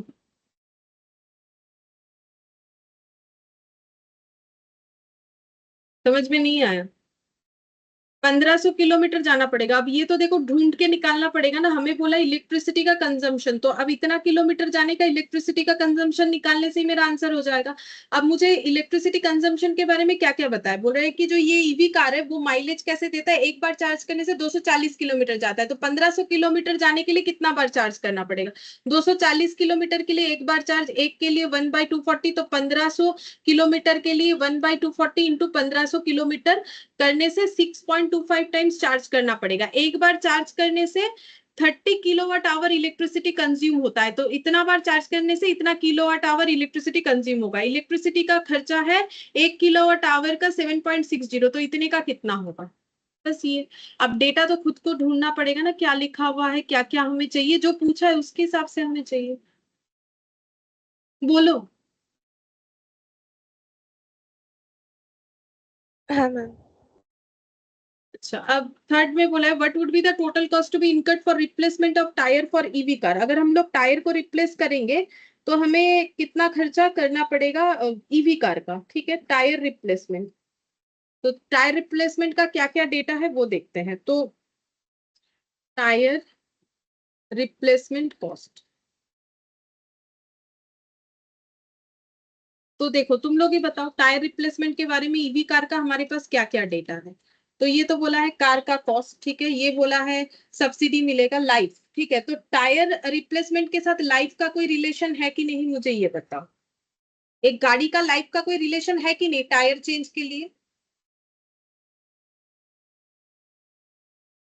मतलब एक गाड़ी का टायर कितना दिन चलेगा, ये गाड़ी के लाइफ के ऊपर डिपेंड करता है कि नहीं करता है। मतलब हमें कितना बार टायर चेंज करना पड़ेगा, टायर का खर्चा मतलब वही कितना बार खराब होगा कितना बार चेंज होगा। तो अब गाड़ी जितना दिन यूज करेंगे उसके ऊपर डिपेंड करेगा कि नहीं करेगा, उसके ईयर के ऊपर, उसके लाइफ के ऊपर।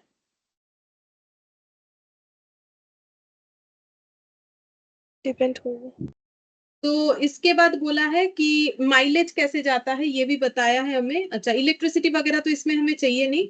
और टायर का यहाँ पर बता दिया, रिप्लेसमेंट कॉस्ट है एवरी 5 years 16,000। तो हर 5 साल में टायर रिप्लेस होता है जिसका खर्चा पड़ता है 16,000 रुपए। ठीक है, तो यहाँ पर लिखते हैं ईवी कार का जो लाइफ है वो है हम लोग का 10 years। ठीक है। अच्छा, अब रिप्लेसमेंट गैप क्या है। रिप्लेसमेंट गैप मतलब कितने दिन अंतर रिप्लेस होता है, 5 years। ठीक है, तो नंबर ऑफ टाइम रिप्लेस्ड कितना होगा, कितने बार हमें रिप्लेस करना पड़ेगा। अगर मेरा गाड़ी का लाइफ 10 साल है, हम 5-5 साल में टायर चेंज करते हैं, तो मुझे कितना बार 10 साल में कितना बार रिप्लेस करना पड़ेगा, उसका लाइफ रहते रहते मुझे कितना बार रिप्लेस करना पड़ेगा। Two time. मुझे एक बार मैंने टायर लगवाया, 5 साल बाद चेंज करेंगे, फिर 5 साल बाद चेंज करेंगे, ये बोला है। गाड़ी का लाइफ अगर 10 साल है कितना बार चेंज करने पड़ेगा, ये नहीं बोल सकते हो, बोलो। 2 times। 2 times तो ठीक है, बट थोड़ा सा गलत ये हो रहा है, इसका आंसर होगा 1 टाइम। उसका लॉजिक हम बता देते हैं। ठीक है, देखो पहली बार जब गाड़ी खरीदोगे उसमें टायर लगा हुआ रहेगा कि नहीं रहेगा, बोलो। जब गाड़ी खरीद के लाओगे उसमें टायर लगा हुआ रहेगा।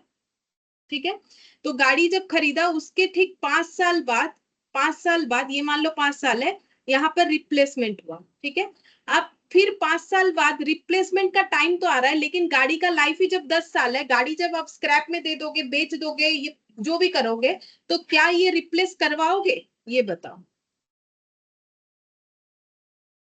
नहीं समझ में आया मेरा बात। जब गाड़ी, हाँ, यहाँ रिप्लेस होगा कि नहीं होगा, यहाँ भी 5 साल का गैप आ रहा है, बट यहाँ रिप्लेस होगा कि नहीं होगा लास्ट में, नहीं। नहीं होगा। तो इसीलिए यहाँ पर 1 टाइम होगा। ये पॉइंट टू बी नोटेड है, ये स्टार लगा दिया। ठीक है, जब गाड़ी का लाइफ ही खत्म हो गया तो हम उसको रिप्लेस क्यों करवाएं, नहीं करवाएंगे। और पहली बार जब खरीदेंगे गाड़ी में टायर लगा हुआ रहेगा, तो एक ही बार रिप्लेस करवाना पड़ेगा। ठीक है। अच्छा, अब इसके बाद और क्या चाहिए हमें। टायर का कॉस्ट, टायर का कॉस्ट कितना है।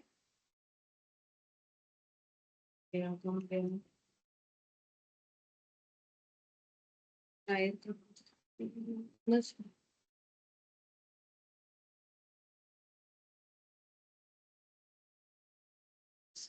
तुम लोग को दिख रहा है कहाँ।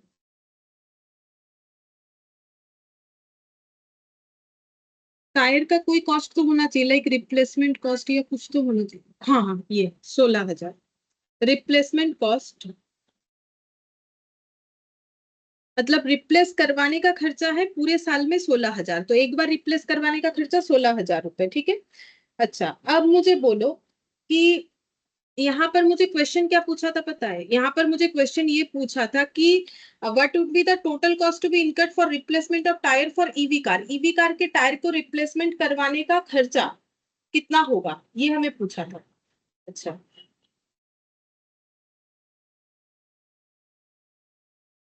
तो बोलो कितना होगा अगर एक 16,000 रुपए का खर्चा है, कितने बार रिप्लेस करवाने का। 16,000 का खर्चा है 5 years में एक बार रिप्लेस करवाने का, तो फिर हमारा खर्चा कितना होगा बताओ। 16,000 ही होगा ना, हम लोग तो एक ही बार रिप्लेस करवा रहे हैं, तो मेरे हिसाब से आंसर 16,000 होना चाहिए। चलो देख, 16,000 का ऑप्शन है, ऑप्शन डी। एक ही बार रिप्लेस करवाएंगे तो मेरा ये खर्चा होगा बस, और तो कुछ नहीं। हाँ ठीक है, ऑप्शन डी आंसर है। फोर्थ नंबर में बोला है calculate the operating cost of vehicle per month per car for CNG. Fourth number में हमें बोला है सीएनजी कार का टोटल कॉस्ट कैलकुलेट करके बताने के लिए। ठीक है, टोटल कॉस्ट बताया मतलब सारा चीज कैलकुलेट करना पड़ेगा। अच्छा, अब ईवी का भी बोला है सारा कॉस्ट। ये देखो, operating cost of vehicle per month, operating cost for vehicle per month दोनों ही, सीएनजी और ईवी का दोनों कार का पर मंथ का टोटल खर्चा हमें कैलकुलेट करके दिखाने के लिए बोला है। ठीक है, चलो निकाल लेते हैं। तो यहाँ पर सीएनजी, यहाँ पर ईवी, क्या क्या खर्चा होगा, तो जो भी बोला है उसके हिसाब से हम लोग चलेंगे। तो देखो, सबसे पहले डिप्रिशिएशन लग जाएगा, तो हम लोग स्टैंडिंग और रनिंग करके कर लेते हैं। स्टैंडिंग का खर्चा और रनिंग, स्टैंडिंग, रनिंग और रिपेयर मेंटेनेंस। तो रनिंग के पहले आता है रिपेयर मेंटेनेंस, रिपेयर मेंटेनेंस और रनिंग। ठीक है, सबसे पहले आ जाएगा डिप्रिशिएशन स्टैंडिंग में, डिप्रिशिएशन। तो डिप्रिशिएशन ईवी का निकाल लिया था, ईवी का डिप्रिशिएशन हम लोग का आया था, कहाँ चला गया, 1,20,000 पर एनम। ठीक है, 1,20,000 पर एनम। तो पर मंथ निकालने बोला है सारा खर्चा, तो 1,20,000 पर एनम मतलब पर मंथ कितना हो जाएगा, सब पर मंथ निकालना है, बोलो।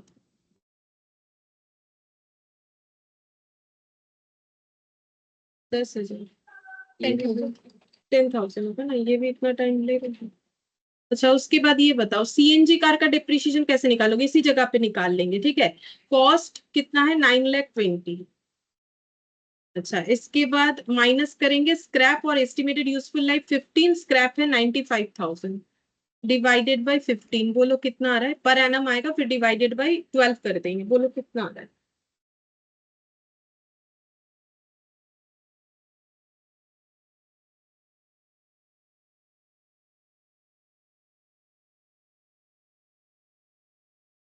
$55,000 डिवाइडेड बाय 12, सही आया कि नहीं देख लो तो। सही आया, 4583.33, 4583.33, और ईवी का आया है 10,000। अच्छा, इसके बाद कौन सा खर्चा है, सब्सिडी। सब्सिडी तो देखो ये हमारे कॉस्ट को कम करेगा, ये हमारा कोई खर्चा थोड़ी ना है। लाइफ ऑफ कार छोड़ो, रेसिडुअल वैल्यू छोड़ो, माइलेज दिया है, तो माइलेज तो हमारा इलेक्ट्रिसिटी कंजम्पशन और जो है सीएनजी कंजम्पशन के काम आएगा। तो इलेक्ट्रिसिटी का कंजम्पशन तो हमें पता है, वो रनिंग कॉस्ट में जाएगा। ठीक है, तो यहाँ पर लिख देते हैं फ्यूल कॉस्ट और पावर कॉस्ट। तो फ्यूल कॉस्ट जो है वो हम लोग का सीएनजी के लिए जाएगा, पावर कॉस्ट जो है ईवी के लिए जाएगा। ईवी कार का पावर कॉस्ट हम लोग निकाल चुके थे 1425, ये हम लोगों ने पर मंथ ही निकाला था क्योंकि मंथली इतना किलोमीटर जाना था, तो वहां से लिख देंगे पावर कॉस्ट 1425। ठीक है, और फ्यूल कॉस्ट निकालेंगे, तो फ्यूल कॉस्ट कैसे निकालेंगे, तो फ्यूल कॉस्ट देखो, हमें ये सीएनजी वाले गाड़ी से कितना किलोमीटर जाना है, उससे भी 1,500 किलोमीटर जाना है। ठीक है, 1,500 किलोमीटर, और माइलेज कैसा है, 240 किलोमीटर, सॉरी एक एक माइलेज है 20 किलोमीटर, 20 किलोमीटर, ये पर केजी क्यों दे दिया,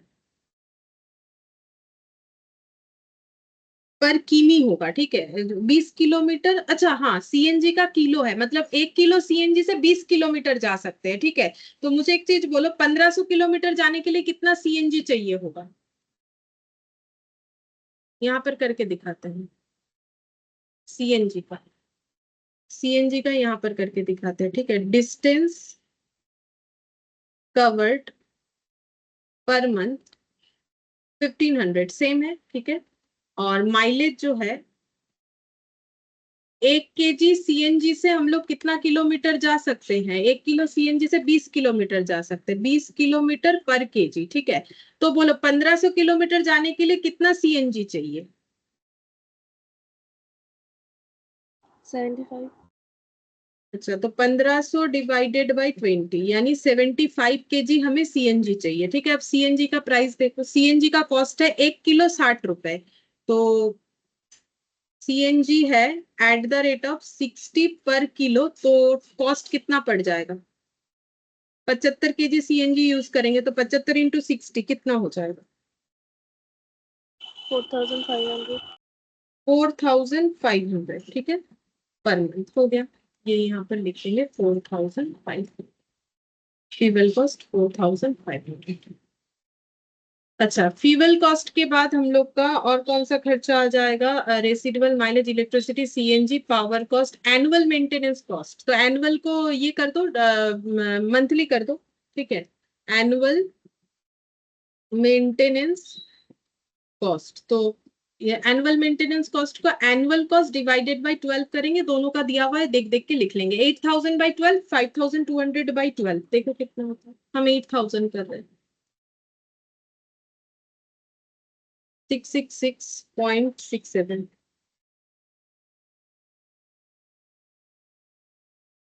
और ये वाला क्यूब 5200 बाई 12, 433.33, ठीक है।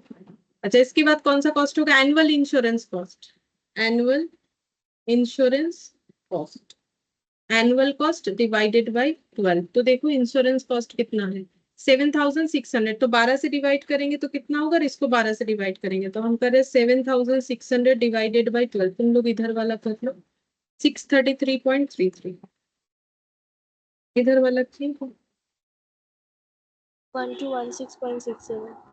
1216.67, 1216.67, ठीक है। अच्छा, अब नेक्स्ट देखते हैं और क्या खर्चा है। टायर रिप्लेसमेंट का कॉस्ट, वो हमें मंथली दिखाना पड़ेगा, तो मंथली ये भी रनिंग चार्जेस में आएगा। मंथली टायर रिप्लेसमेंट कॉस्ट एक तो हम लोग निकाल चुके हैं, 16,000। ये पूरे एक बार का, ये पूरे साल का है, 16,000 है ना। तो फिर जो है मंथली कितना होगा?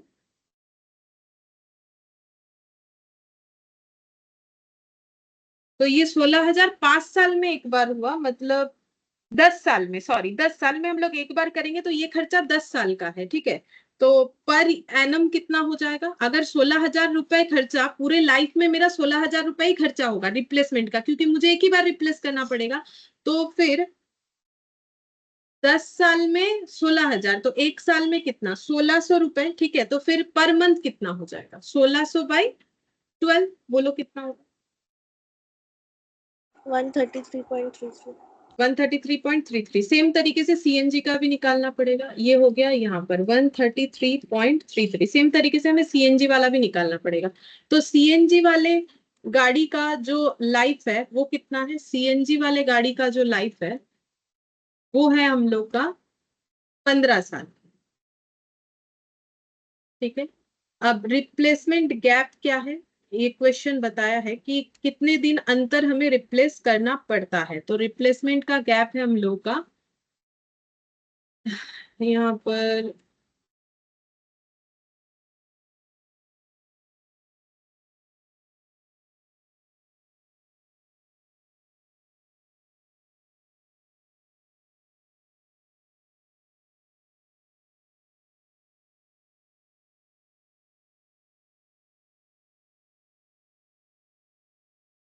दिया हुआ तो था,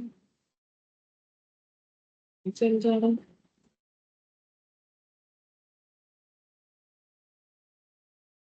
हाँ, ये एवरी 5 इयर्स, अच्छा ये भी 5 इयर्स में ही रिप्लेस करना है, ठीक है। लेकिन इसका नंबर ऑफ टाइम रिप्लेसमेंट कितना आएगा? नंबर ऑफ टाइम रिप्लेस्ड, तो 5 साल 5 साल 5 साल, लेकिन पहले साल तो लगा हुआ आएगा, लास्ट साल भी नहीं करवाएंगे तो फिर कितना आएगा? वैसे तो 15/5 करोगे तो 3 आएगा, एक कम कर देना, बोलो कितना आएगा?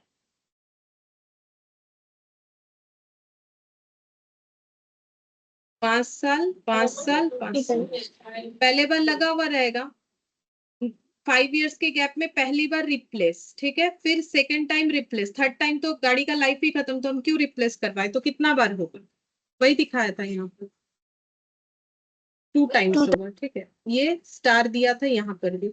अब रिप्लेसमेंट कॉस्ट, तो रिप्लेसमेंट कॉस्ट इसका भी ना 16,000 ही है, ठीक है, तो 16,000 रुपए खर्चा होगा 15 साल में, ठीक है, तो पर एनम कितना हो जाएगा, 16,000 बाई 15, तो पर मंथ कितना हो जाएगा, बोलो पर एनम कितना हो जाएगा 16,000 बाई 15 करने से। अच्छा, इसका तो 16,000 से ज्यादा होगा ना, रिप्लेसमेंट कॉस्ट ये पर एनम है, देखो ये रिप्लेसमेंट कॉस्ट 1 साल का है, ये हम लोगों का मतलब एक बार का, तो हम लोग तो 2 बार रिप्लेस करवा रहे, तो इस बार खर्चा हमारा 32,000 हो जाएगा, तो 32,000 हम लोग का हो जाएगा टोटल रिप्लेसमेंट कॉस्ट, ठीक है, और ये 15 साल में होगा, तो पर एनम कितना करके होगा, देखो ये बता देते फिर से, ये क्यों इंटू 2 हुआ, क्योंकि 2 बार रिप्लेस हो रहा है, तो 16,000 16,000, क्योंकि एक बार रिप्लेसमेंट का 16,000, 2 बार का 32,000, यहाँ एक ही बार हुआ था तो 16,000, अब 32,000 अगर 15 साल का खर्चा है तो एक एक साल का कितना है, 2133.33. 2133.33, और पर मंथ चाहिए, क्योंकि जो डेटा हम लोग निकाल रहे हैं वो मंथली हमें चाहिए, तो डिवाइडेड बाय फिर से 12 करो, 177.77. 78 है ना,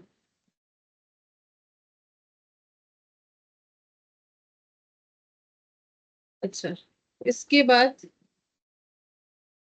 और क्या खर्चा है,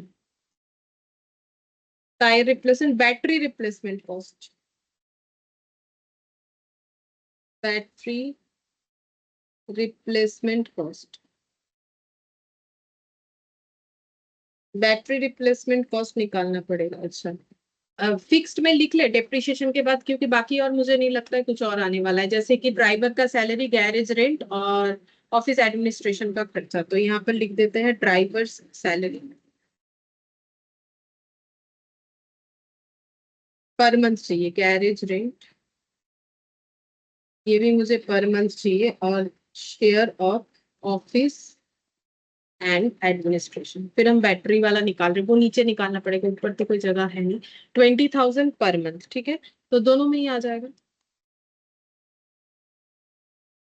गैरेज रेंट जो है पर कार मतलब 4,500 पर मंथ करके दोनों में आ जाएगा, share of office and administration का खर्चा 1,500 पर मंथ पर कार, तो दोनों में आ जाएगा 1,500 1,500, ठीक है, अच्छा, अब रिपेयर मेंटेनेंस में बैटरी वाला आएगा, और रनिंग में बस एक ही खर्चा आएगा, ठीक है, अब बैटरी वाला निकाल लेते हैं, बैटरी का खर्चा,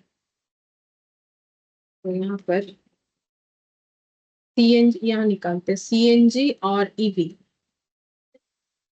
तो लाइफ 15 साल 10 साल, रिप्लेसमेंट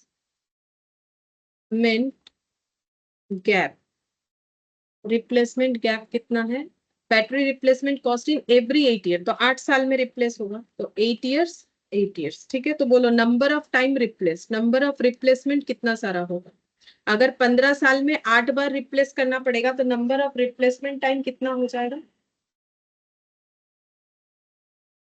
सॉरी 8 इयर्स के गैप में अगर रिप्लेस करना पड़ेगा, तो ये 15 साल है, जब आएगा तब पहली बार बैटरी लगा हुआ होगा, पहली बार ये रिप्लेस कब होगा, 8 साल बाद, ठीक है, फिर उसके बाद नेक्स्ट 8 साल कंप्लीट होते होते 16 साल हो जाएगा, उसके पहले ही तो गाड़ी हम लोग बेच देंगे, क्योंकि उसका लाइफ ही खत्म हो जाता है, तो फिर कितनी बार रिप्लेस होगा, टू टाइम्स, वन टाइम होगा, वन टाइम्स, और ये 10 इयर्स जो है जो 8 साल के गैप में होगा, इसमें भी कितना बार रिप्लेसमेंट होगा, पहली बार लगा हुआ आएगा, फिर 8 साल बाद रिप्लेस होगा, फिर नेक्स्ट 8 साल कंप्लीट होने के पहले ही तो 2 साल कंप्लीट होके 10 हो जाएगा, बेच देंगे, तो कितना बार रिप्लेसमेंट निकल के आया, वन, वन, ठीक है, और कॉस्ट ऑफ ईच रिप्लेसमेंट कितना है, एक बार रिप्लेसमेंट करने का खर्चा है 12,000, और ये है 5,40,000, तो 12,000 और 5,40,000, ठीक है, तो यहाँ पर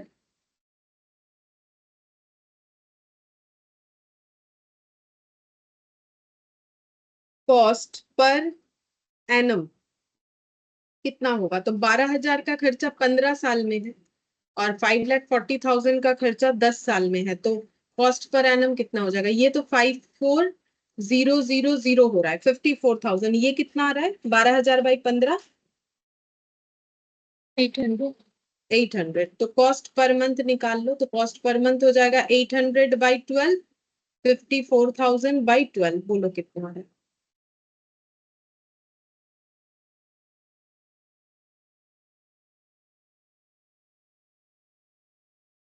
66.6 66.67। और ये वाला, अच्छा ये हम कर लेते हैं, 4500। ईवी का 4500 66.67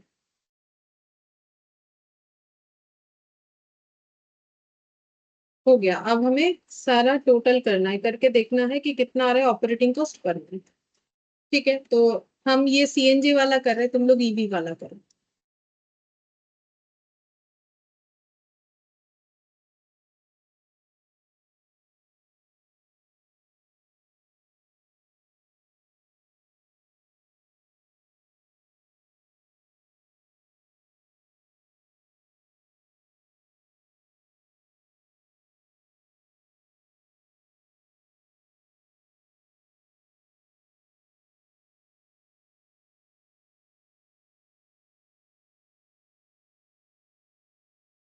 थ्री सिक्स सिक्स टू 7.78 इधर वाला हो गया।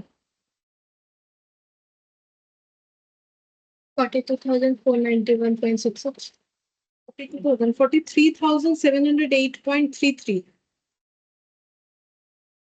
कुछ गलत हो गया है या तो मेरे लिखने में।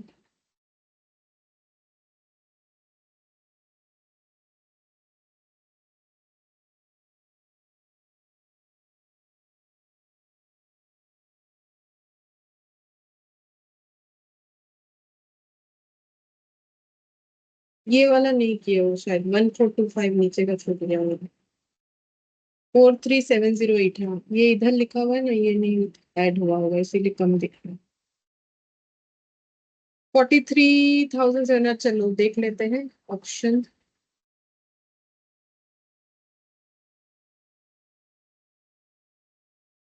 अच्छा, कैलकुलेट ऑपरेटिंग कॉस्ट सीएनजी का हो जाएगा 36,627.78, मतलब ऑप्शन ए। ये वाला हम लोग का ऑप्शन ए हो गया। ठीक है, हम एक बार चेक करेंगे।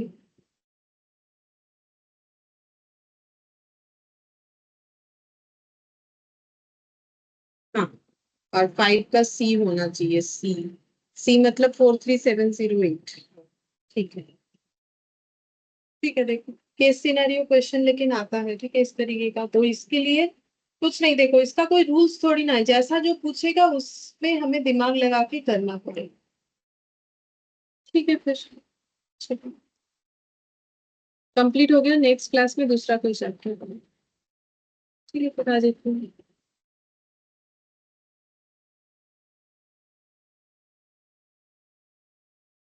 Thank you ma'am, bye ma'am. Bye.